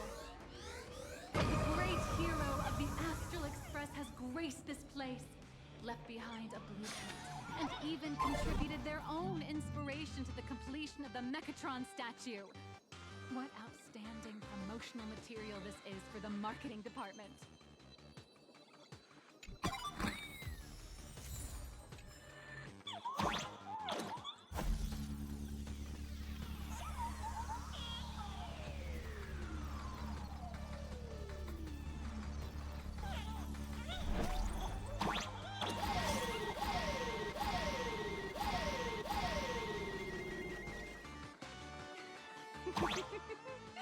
A new hero is born right here.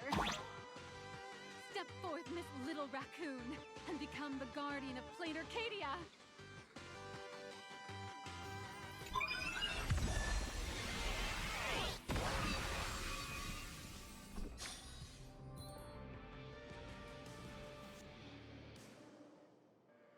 Powerful wish power supply entity detected.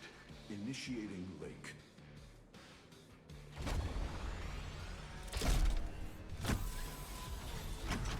Mechatron synchronization rate 15%. Assembly complete. Could the next step be? That's right. With the completion of the Mechatron assembly, it's time for some heart-pounding combat. Mechatron synchronization rate 30%. 39%. 42%. Your little fanboy, Cinderborn, is eagerly awaiting some pointers from you. While we can't power up this big guy, I've printed a small unit. Now it's time to show you how a Mechatron fights.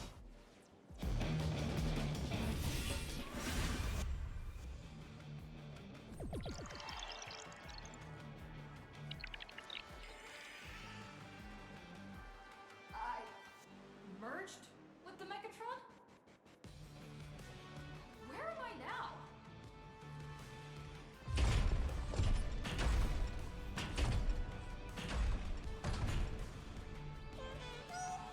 Why, of course.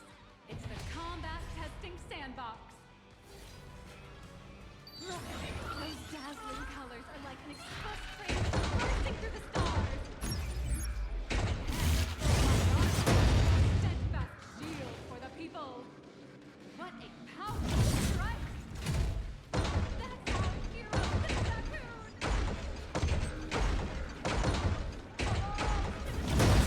Our hero got blocked by City, what are you doing?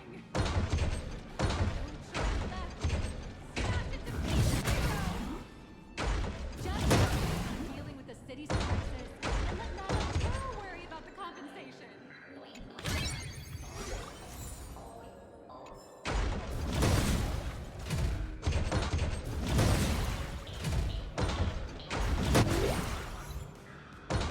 Dimension City has made it through the worst of it! Do this, or wipe out the monsters entirely. Hero, you decide. The monsters that were hiding here seem to have been reduced to nothing. Who is it? Who could it be? Is that...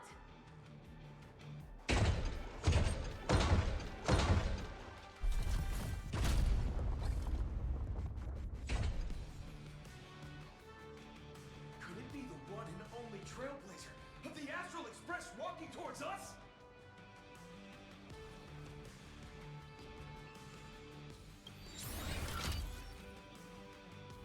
Galactic Baseballer! We can expect... Although the giant shadow crisis in Dimension City has been dispelled, the real battle for you and the Daybreak Squadron is only just beginning! As the old and new generations of superheroes, you will face off here to determine the victor! Forged by raging fire, burn away the darkness! The star that sets the world ablaze! Blaze Weaver! Light of the sky! Flames of lightning! From the blue heavens descend! Azurling! Ka! Shadows of night, light blazing bright, the radiant bow of hope, Dawn Lance! Cut through despair. I feel a blade of steel, edge that never fades. Cinderborn, you can do it, friend. Darkness waits, and dawn awakens. The Daybreak Squadron, alive!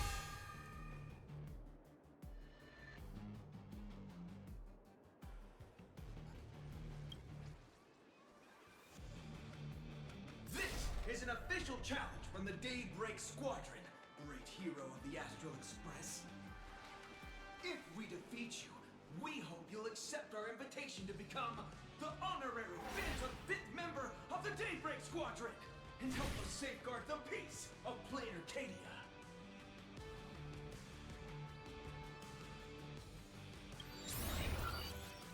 Honorary.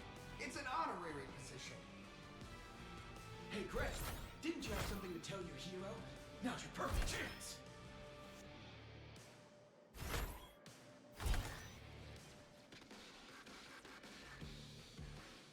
My friend, you know what?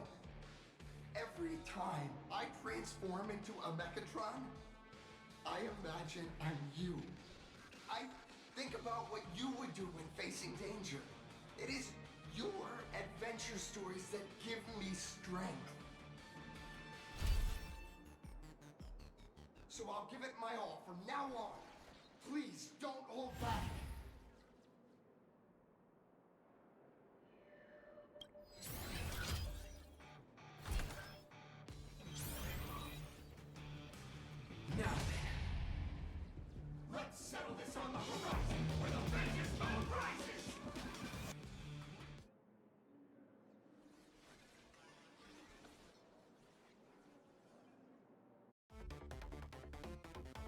the two of us see what you're made of. Come on! One and only Trailblazer!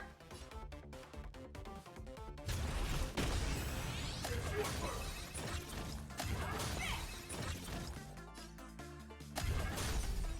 Leave it to me!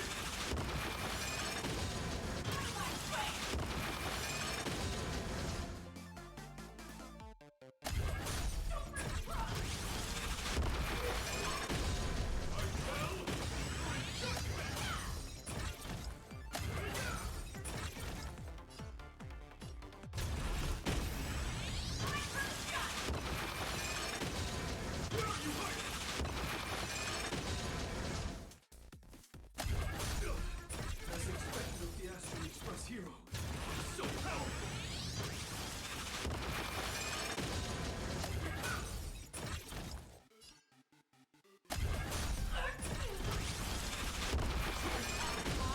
Frank, I'll leave the rest to you! The honor is mine to cross blades with you. And heroes will never back down!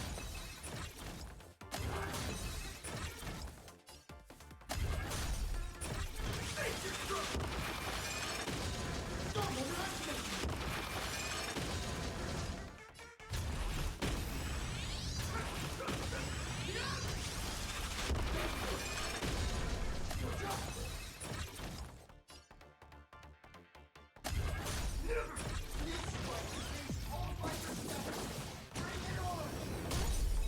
Even the invincible little raccoon is reaching her limit?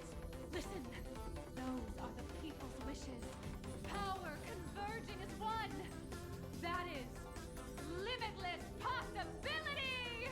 Everyone's wishes! I've received them all! Trailblaze Infinity!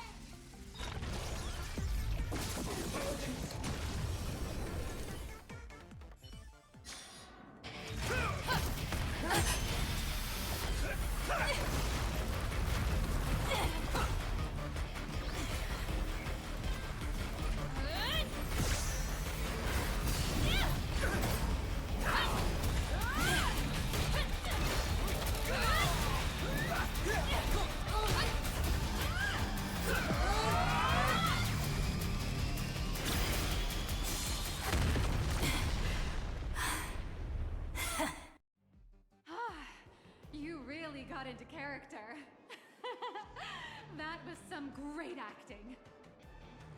Huh? Were we just fighting in a film studio? Don't tell me you actually thought you were fighting them in a real city. That ain't gonna happen. Madame Pearl's insurance fund would collapse.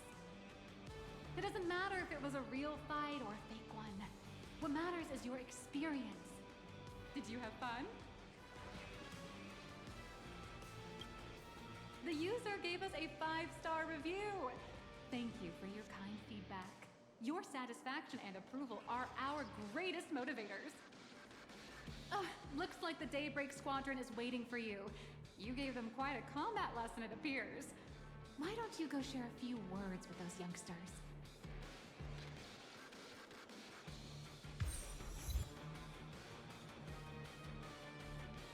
Looks like the Daybreak Squadron is waiting for you. You gave them quite a combat lesson, it appears. Why don't you go share a few words with those youngsters?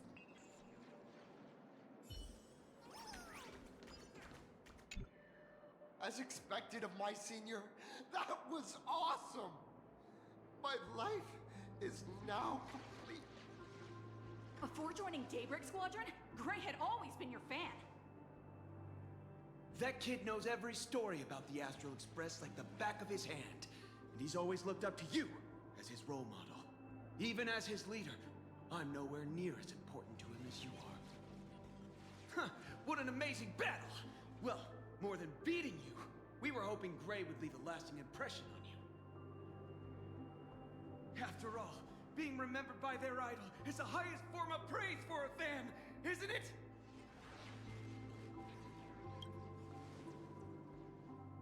Oh, you bet. Besides my senior. My teammates in the Daybreak Squadron are the ones I trust the most. It's a shame, though. She really could become the 5th member of our team. Our recognition would rise even further. After all, many people still think we're just playing hero. That's only because we haven't done anything truly heroic yet. Don't worry. Given the state of Duomension City, a mind-blowing crisis is bound to happen sooner or later. And that's when we'll get our chance to shine! Ha ha!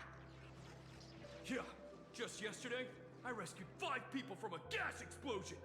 Hope they recover soon. And spread the word about how awesome Daybreak Squadron is! There you go again, casually saying the strangest things. Like the Astral Express. We don't need to act to prove something so long as we stay true to our own path. Sooner or later, Daybreak Squadron will be recognized by everyone. Silly you. Is the Astral Express all you ever think about? Why don't you just go join the Express as one of the Nameless? Come on. Don't make fun of me. I'm still just a rookie. How could I possibly be worthy of boarding the Express and fighting alongside seasoned veterans? Anyone who perseveres in their own life is a hero indeed. Thanks for your guidance, Trailblazer. And lastly, I wonder if you could take a picture with the rest of us. Trailblazer, please, take a photo together with us! Oh, my senior's so close to me that my heart's beating like crazy. 3, 2, 1. Darkness wanes and dawn awakens! The Daybreak Squadron arises!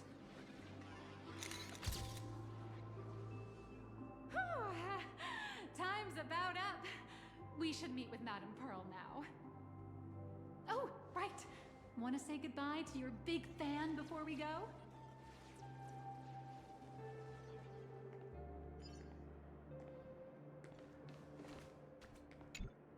Blue, yellow! You guys were amazing back there! If we record this for promo material, we'll definitely get a ton of new followers! If only we could have beaten the Nameless! We were actually so close during that Megatron fight! What are you talking about? There's no way we could have beaten the Trailblazer. Well, it's not entirely impossible, I'd say. Ever since I converted, I feel like both my mind and body have become so much lighter. Gray, you really should join us and do the same. Haha, Gray. Being a masked hero means facing all kinds of dangers. You definitely feel pretty bad if you couldn't contribute your strength to the team when we needed you the most. Oh, looks like your idol's here to see you. We'll wait for you backstage. Gray. Senior?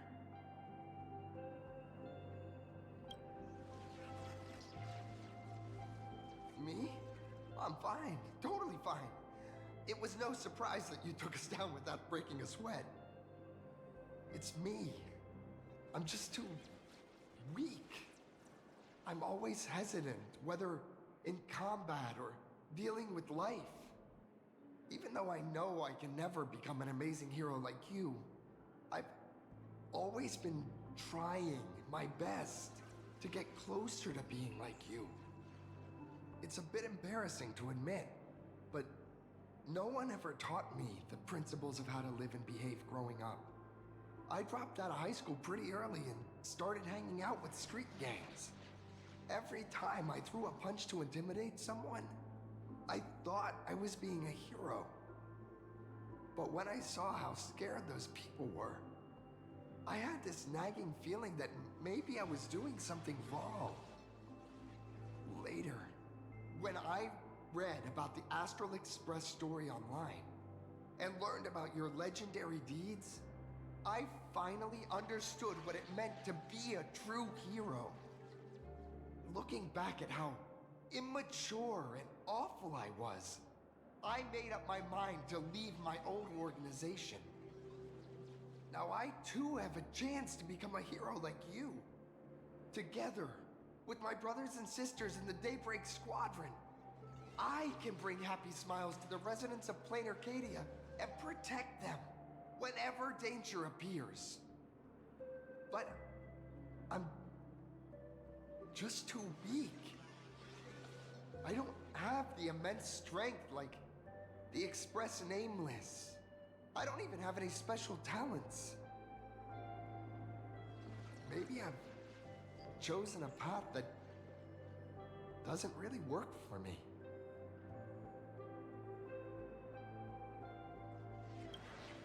I don't want to give you empty platitudes about humans triumphing over fate. But I do believe that while kindness isn't something you can learn, strength is something you can acquire. Your desire to fight for those around you, and your wish to bring smiles to others, that's your greatest strength. Thank you, Trailblazer. Thanks for listening to my ramblings. Could you please sign that famous line?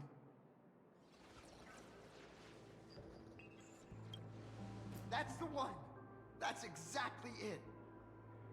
Rules are boundaries, and anyone who pushes beyond those boundaries becomes, in a sense, one of the nameless. I'll remember today for the rest of my life.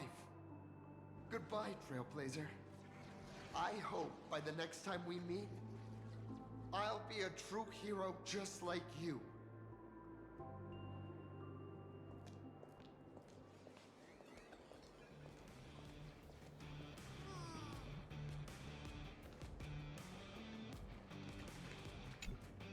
Well, that about wraps up today's tour.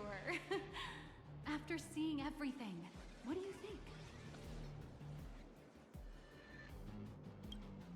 You're only realizing that now. That's your greatest advantage in joining the Fantas Moon Games. A story that's already spread far and wide. Indeed, rather than the power to rule this world directly, that individual draws even greater strength from Parallax. The stories and dreams spun by this enterprise are capable of steering the future of Plain Arcadia and of serving as the cradle for new Imaginae. Madame Pearl is waiting for you at the top of this building to discuss matters regarding the Fantas Moon Games. Let me give you a little reminder. The rules of Fantas Moon Games have never required any competition between supplicants.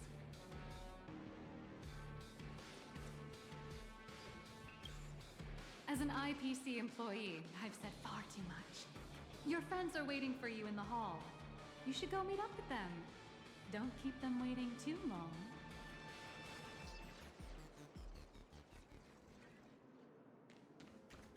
I feel like Mechatrons and caddies would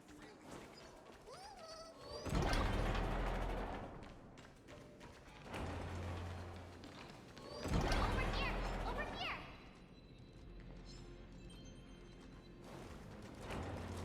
You watched it. Mr. Yang and I watched the whole thing on the screen. Not only did you assemble the Mechatron and give autographs to your fan, but you also got to live out your superhero fantasy. Did you have fun? Mr. Yang's looking at you with such loving eyes, like a parent watching a kid riding on a carousel at an amusement park. Indeed. Seeing her so happy reminds me of my younger self. Those were the days. What are you talking about? Mr. Yang, you're still as young as ever. Oh, right. We've been wandering around here for ages and seen everything there is to see. What's this Madame Pearl really up to? I understand everything she wanted to show us. There are just a few questions I'd like to confirm with Miss Nihilux. Miss Nihilux? Wait, where did she go? Ah, there you are. We've been looking everywhere for you. Secretary's office sent Agent Feld here to keep you company while you wait, but he said he couldn't find any of you.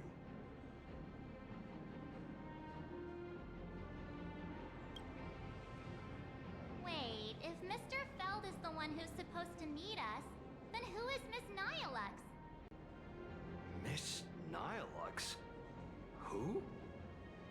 Agent Nihilux, an IPC ranking P30 who works at Perlux Corp's Imagenesis Technology Department. P30? Imagenesis Technology Department? Since when did Perlux Corp have an Imagenesis Technology Department? Could she be some kind of corporate spy who snuck into the building? Oh, this is a real mess. What are those security guards even doing? Distinguished guests, are you hurt? Or did she trick you into giving her money or anything like that?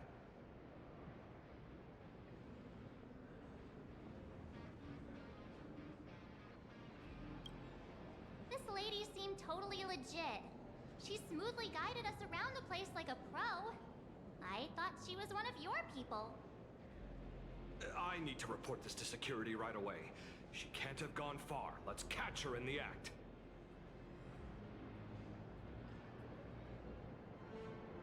Thank you for your help. Astral Express crew, Madame Pearl has been waiting for quite some time. If it's convenient, shall we head out now? I'll show you the way. Please inform Madame Pearl that the 3 guests from the Express will arrive shortly.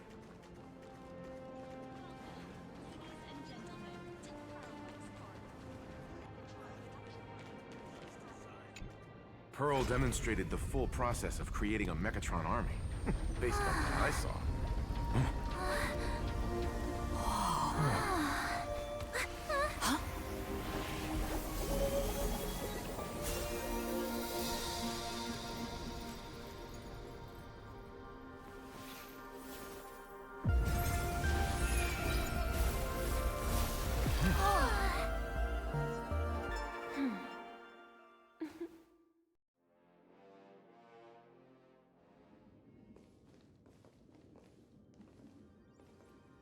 Hello, guests from the Astral Express.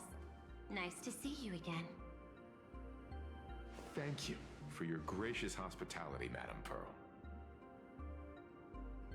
I understand there was a minor incident in the lower lobby involving someone impersonating a Perlux employee. I hope it didn't spoil your enjoyment. We're fine. Don't worry about us. But how are things with you? Did you lose any valuable tech? Blueprints? Or top secret information? No, Perlux's data firewall remains untouched, and all assets under security network surveillance are intact. The only change is an additional expense claim under my employee ID. Never mind. I can make a preliminary assessment that this was the result of someone's momentary impulse.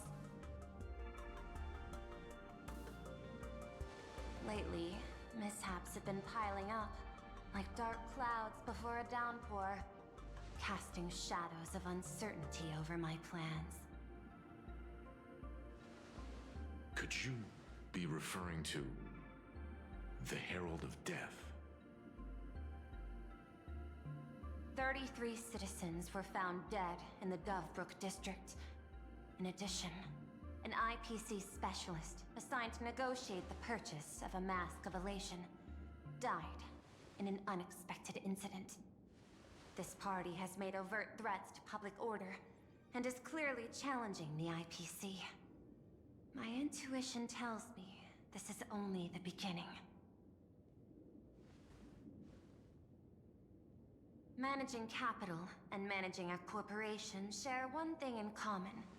That is, an aversion to risk and a pursuit of stability. And I bear both responsibilities.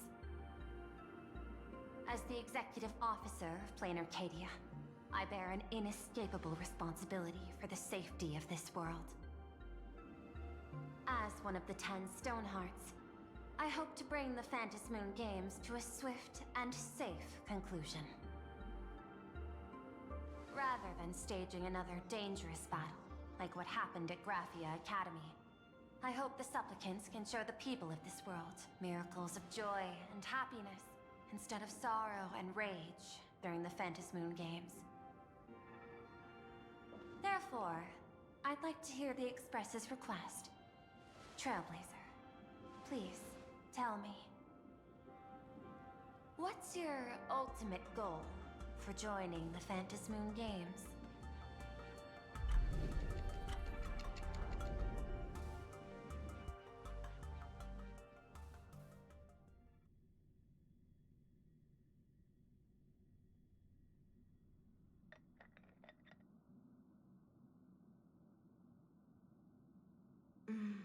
You mentioned earlier that you wanted to talk about the Phantasmoon Games with me?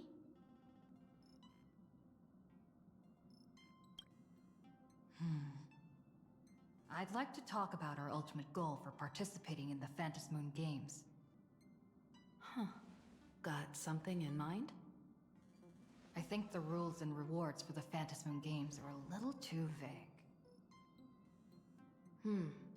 That's exactly what I thought when I joined the games 15 years ago. These games allow supplicants to do anything, good or evil. As a result, everything that unfolds in the course of these games exists beyond control. What's more vague is what can winners do when they share the power of the elation. According to legends and historical records from Ahatopia, victors typically first witness the manifestation of Aha themselves. They listen to the victor's wishes and grant them permission to use their power. And the applications of this power seem to be boundlessly vast. When faced with countless choices, the situation becomes even more thorny than having no choice at all. Sometimes I wonder, if we had agreed to become the leader of the Anti-Destruction Alliance, how would this trip have turned out? If I win, I'll give up sharing Aha's power and ask them to be the leader of the Anti-Destruction Alliance.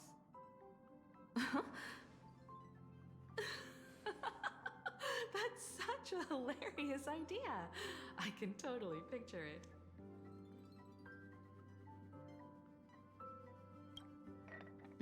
I get it.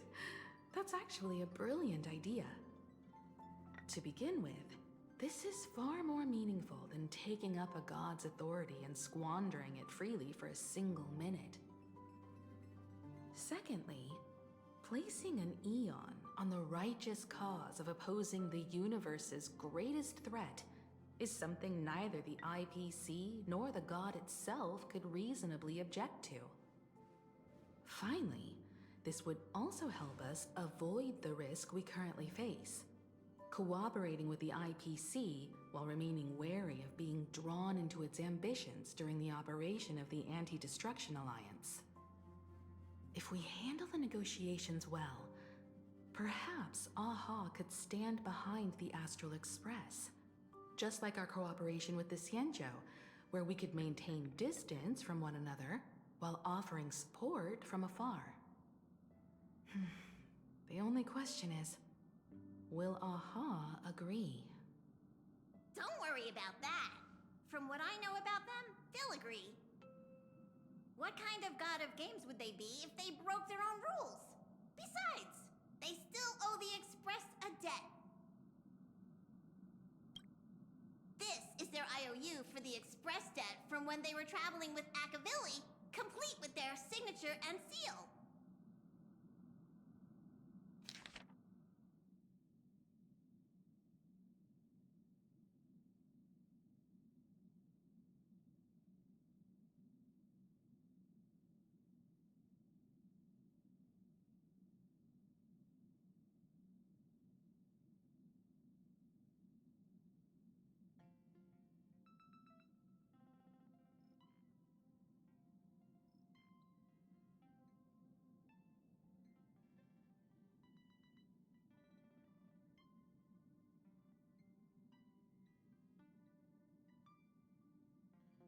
messenger, use this to blackmail them.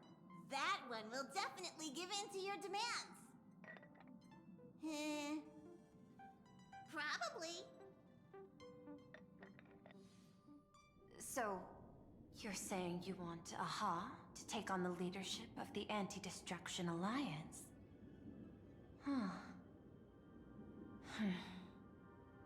Logical extrapolation. Failed. Success rate indeterminable.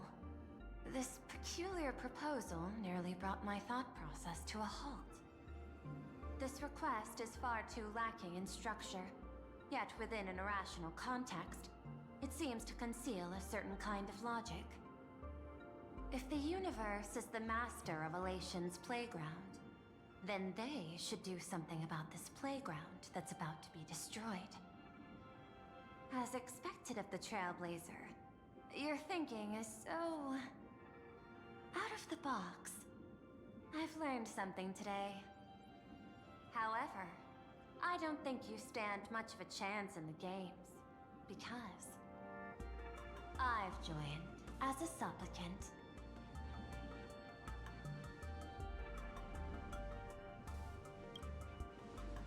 Not a single rule in the Phantasmoon games requires supplicants to engage in combat, so there's no need for hostility between us.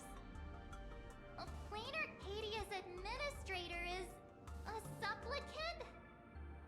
At the same time, she has at her disposal assets of staggering magnitude. What, Perlux Corp among them? Aww, with money and power on her side, wouldn't her chances of success be way higher than ours? As I previously proposed to Miss Himiko, I'm willing to cooperate with the Astral Express to ensure the smooth progression of the Phantasmoon games. But the Astral Express isn't your only partner, is it? I have 2 other allies. However, you all are my most promising ones. Once the Astral Express joins, it will maximize the safety and success of this Ionic game.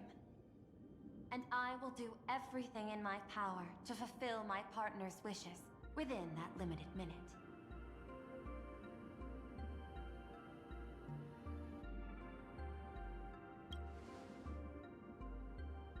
As we told you before, our strategy is to become a sail, advance and retreat together.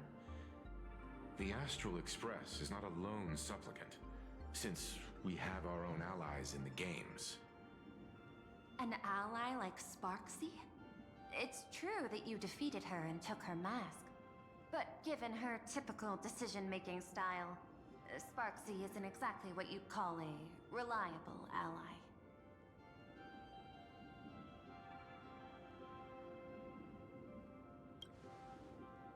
Hypothesis. The Sinwish Syndicate's missing mask. I thought it fell into the Cienjo's hands. Don't tell me. Yao Guang gave it to you guys? That's right. 3 against 3. We're tied at the moment. With this new variable in play, I'll have to adjust my extrapolations. But the conclusion seems unchanged. After all, as the administrator of this world, I have the natural advantage in resources. An IPC senior executive, Plain Arcadia's administrator, a member of the 10 Stonehearts, joining the games personally. It certainly has an intimidating ring to it. But when you think about it, isn't this identity precisely the greatest burden Madame Pearl has to overcome? She's right. Your identity is far too sensitive. You want to control these games and end it safely and quickly. But Plain Arcadia's citizens might not see it this way. All they see is the all-powerful IPC and an influential executive pulling all the strings. Your every action will be scrutinized twice over.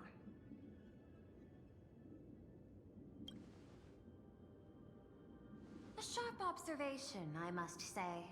Quite impressive. But I I do not believe you yourself would overlook this.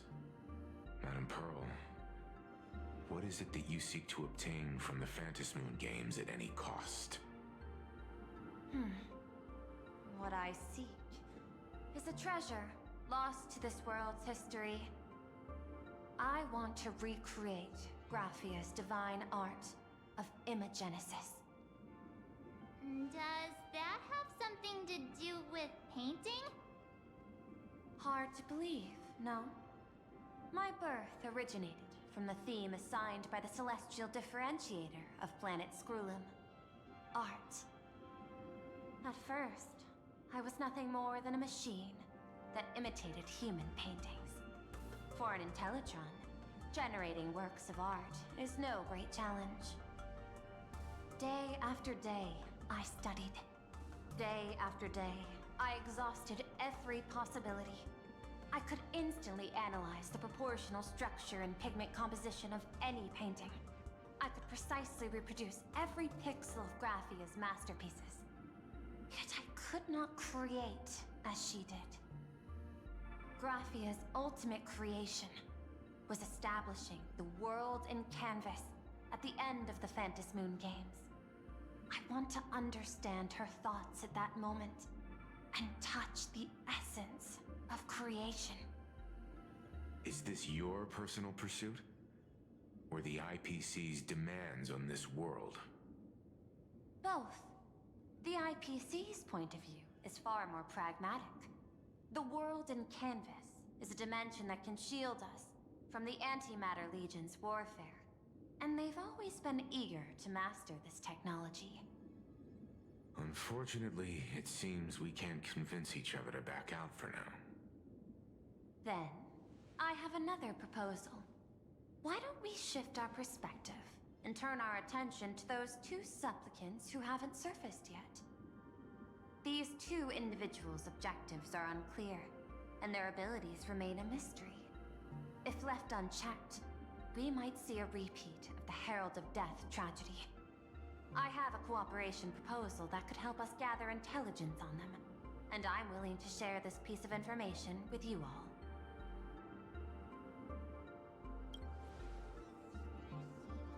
That is correct. But all you need to do is sacrifice a tiny sliver of your reputation. Before we move on to the details of our cooperation, would you like to take a short break and have some tea to wet your whistles? Or shall we continue? I was thinking of having Perlux Corp host an expo for the Astral Express. As for the name, how about Star Rail Fest? Star Rail Fest? You mean hosting a Fluffy Across the Blue convention? Correct, but not entirely. The Fluffy is well known in this world, so it's a good collaboration element. But what I want is an unprecedented Astral Express exhibition, with the Fluffy being just a small part of it. The real stars of this grand event will be you, the Express crew. You'll be there in person to meet the people of this world. Are you trying to use this exhibition to lure those two unidentified supplicants out of hiding? Huh? What if they're up to no good? Won't that just make us walking targets? There are many ways to take the lead afterward. I'm less concerned about the progress than about the unknown risks our plan might face. Together, we can create a miracle for all to witness in Arcadia devoted to the legends of heroes. I'll also get Full Wish TV and other mainstream media outlets involved for promotional cooperation. And in return, Wish power will flow to you. Of this, I have no doubt. A wise choice. Before the Star Rail Fest officially begins, I have one more favor to ask of you all. I'd like the Express crew to pay a visit to Blurry QR Colt, the original author of Fluffy Across the Blue.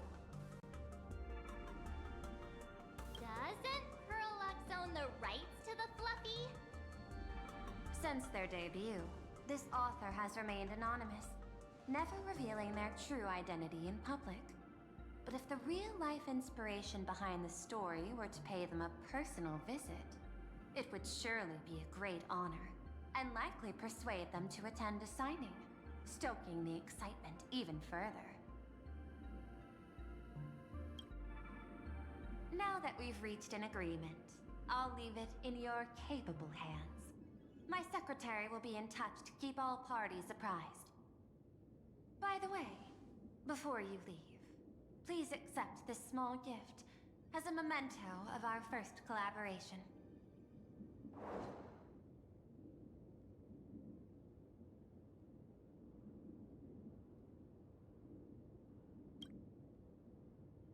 I've studied in detail the records of my colleagues' interactions with partners in Penacony, and I was particularly inspired by Aventurine's technique of giving small gifts that symbolize good fortune.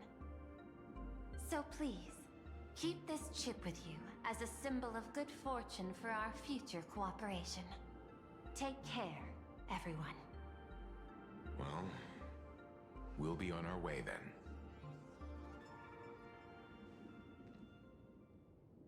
As your private detective, I must warn you that a grand exhibition of unprecedented scale would make for a perfect opportunity to reenact the blood-stained games. I understand. That's why I have a mission for you. Protect the Nameless at Star Rail Fest. You actually think they would need my protection with their strength? Don't tell me your extrapolations predict even bigger trouble ahead.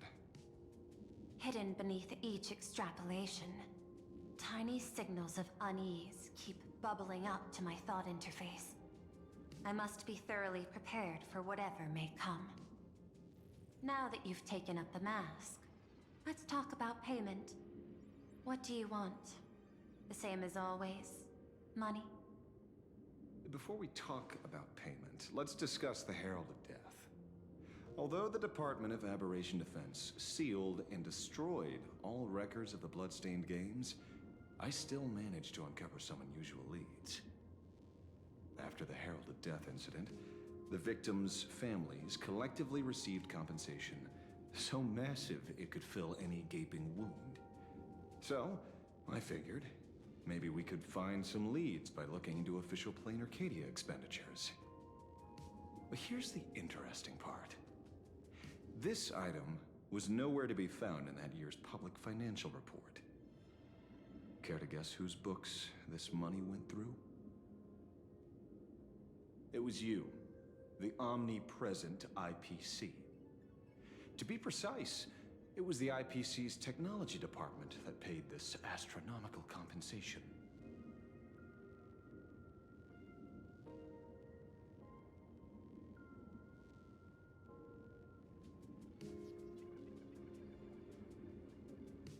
Following the usual human drama tropes, am I supposed to give you a round of applause now? Being able to dig up all this information really shows your connections and capabilities, Detective Ashvale. In movies, a big shot like you would usually raise a hand right about now, revealing the dark muzzle of a gun. I'm afraid you've learned too much. And bang! That's when the gun goes off. And I, the poor sap who uncovered the truth, am supposed to bite the dust. Sorry, my hand is on the checkbook and unavailable. Mr. Ashvale, tell me, how many zeros would you like to see on that check for our cooperation? It's not about the money. Indeed, money isn't the issue. 100 million credits. Are you trying to buy me off like some poor victim's family? Tell me, why did the technology department pay to sweep this under the rug? 300 million? I know you've always needed money. For cryosleep, supporting the families of fallen comrades, and for treating those who survived. Isn't this exactly what strategic investment is about? putting money in the hands of those who need it. I'm not your lackey, Intellitron. Tell me the answer. 500 million? I could pretend there's a glitch in my calculation process and make it a cool billion for you. Money or answer? Your call. I want the answer. Oh, an unexpected choice. It defies my usual understanding of your decision tree. Note, I say this without sarcasm or ridicule. The answer is, I don't know much. Hard to believe, perhaps. But as CEO, my power isn't unlimited. Besides, the Herald of Death affair lies 15 years in the past. This world is like an unfinished game of chess that's been dragging on for years. The hidden moves laid by the previous player keep becoming my challenges. Even today. But since you've invited me to finish this game together, sharing intel is a must. Reasonable. I'll share what I know about the answer. Marcus Antali, the Herald of Death. Last member of the Intelligentsia Guild's School of Evolutionary Perfection. 5 years ago, his identity was confirmed, and he was executed. Note, executed in every sense of the word. Miss Yabali, head of the technology department, took possession of his belongings, and even I don't have the clearance to access those records.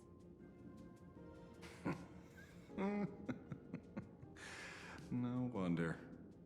So, that guy was practically IPC personnel, give or take. That also explains why the technology department shelled out the compensation. Yet, the method behind this latest killing is identical to the one from years ago. If the Herald of Death is truly dead... A serial killer coming back from the dead is the least of our worries. Even if a serial killer does come back to life, he's still just a serial killer who's been shut out of the Ionic game. What's more concerning is this. Someone wants to exploit the legacy of the Herald of Death. Miss Yabali took away everything that man left behind, except for the fear he instilled in the people of this world. And during the Phantasmoon Games, not only can miracles trigger wish power, but fear too. Based on my extrapolations, the appearance of this new Herald of Death might mark the beginning of the festival spiraling out of control. No wonder you're in such a hurry to end the games. Mr. Ashvale, I've always respected you. But right now, I need to rely on your strength even more.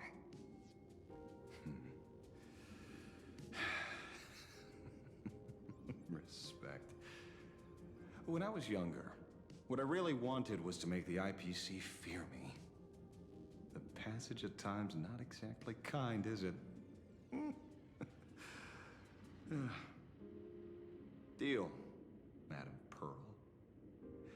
But I will require one more form of compensation.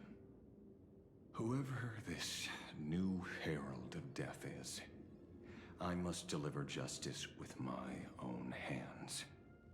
This time, there won't be any lengthy interrogation.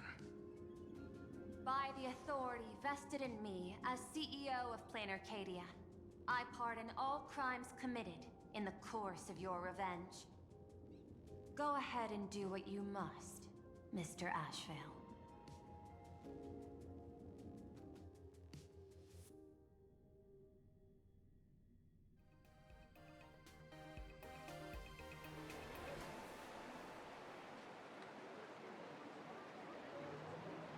My friend, I don't blame you, but I'm done being a breathing dead weight.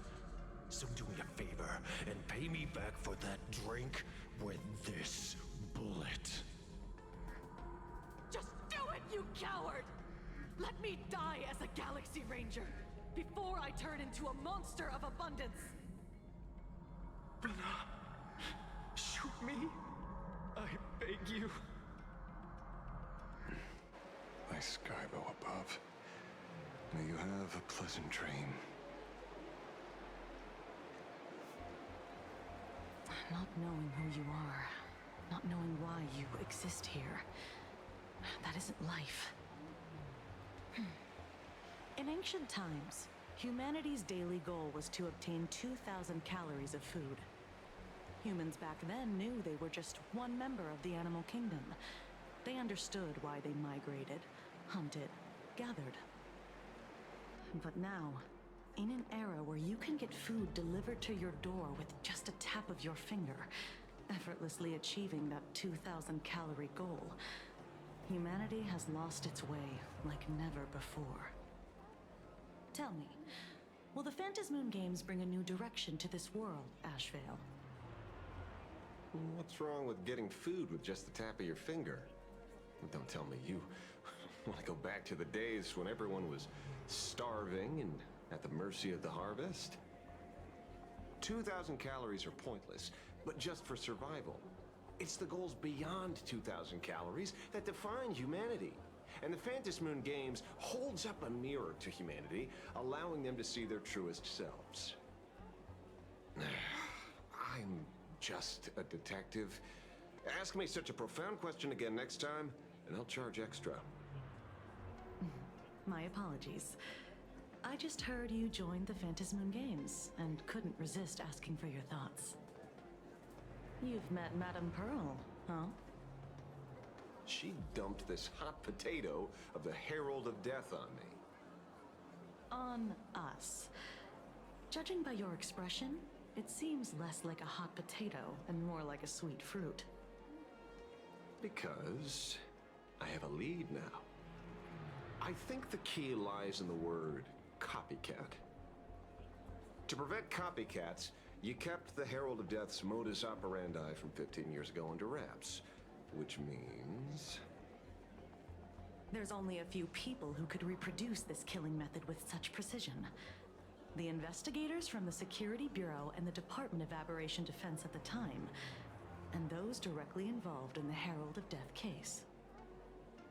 Detective Kochiba, I've heard that you've devoted considerable time to researching the crimes from the Phantasmoon Games. So, I'm the prime suspect now. Is that it? Just a bit of minor deduction. After all, murderers always love to return to the scene of the crime. Isn't it coincidental that you happen to be standing right before my eyes? That's not deduction. It's a conjecture at best. As for investigating those two categories of suspects, we've been doing that for a long time already. It's been 15 years. The relevant people and the victims' families have all gone their separate ways. Tracking them down now won't be easy. Yeah. After losing their loved ones in such a cruel way, their hearts were shattered. Many couldn't bear to stay in Dovebrook District and chose to move away. I remember seeing that in the case files you sent me. They even formed a mutual aid society for the victims. I wonder, after all these years, have they managed to heal the wounds in their hearts? Maybe they have. After all, they go by a new name now. The Research Society of Happy Smiles. Ah, you mean that charity with the slogan, Healing Smiles, Healing Arcadias? Before he died, Kostad mentioned that group to me. He said quite a few young people in the gang left without looking back, just to join them. So I thought, maybe we should start by looking into their rivals. The Research Society of Happy Smiles, huh? A charity that helps people escape their pain and find happiness, offering free counseling, medical care, all of that good stuff. Sounds like they've turned over a new leaf. How could you call them rivals to the underworld? I dug a little deeper into them. And found something interesting. You mean your monkey dug up something interesting, right? Okay. Mr. N dug up something interesting. Have you heard the name of the sponsor behind the Research Society? Her name's Fullwish. That name rings a bell. Wait, isn't she the boss of Fullwish TV? I think she was one of the survivors of Graphia Academy too. This is getting a little too coincidental. Just like every case you've accidentally cracked before. Mr. Ashvale, should I compliment your keen instincts or your incredible luck? Luck's a part of a detective's toolkit too. Anyway, whether Fullwish is guilty or not, we won't know until we look into her. That's why I asked you here.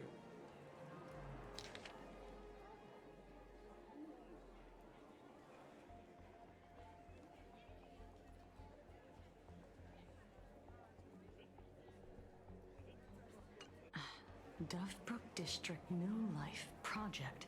Public Recruitment and Mental Healing Seminar at the Research Society of Happy Smiles.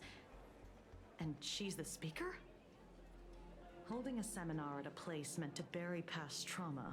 The very site of 2 bloody incidents. Miss Fullwish's audacity is certainly impossible to ignore. So what are we waiting for? It's time to drag Dovebrook District's old skeletons out into the light. Are you talking? Yeah, I'm almost there. I want more happiness.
Look at today's gift count. Huh? So much enthusiasm.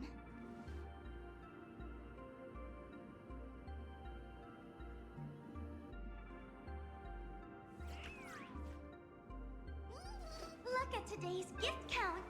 Huh? So much enthusiasm.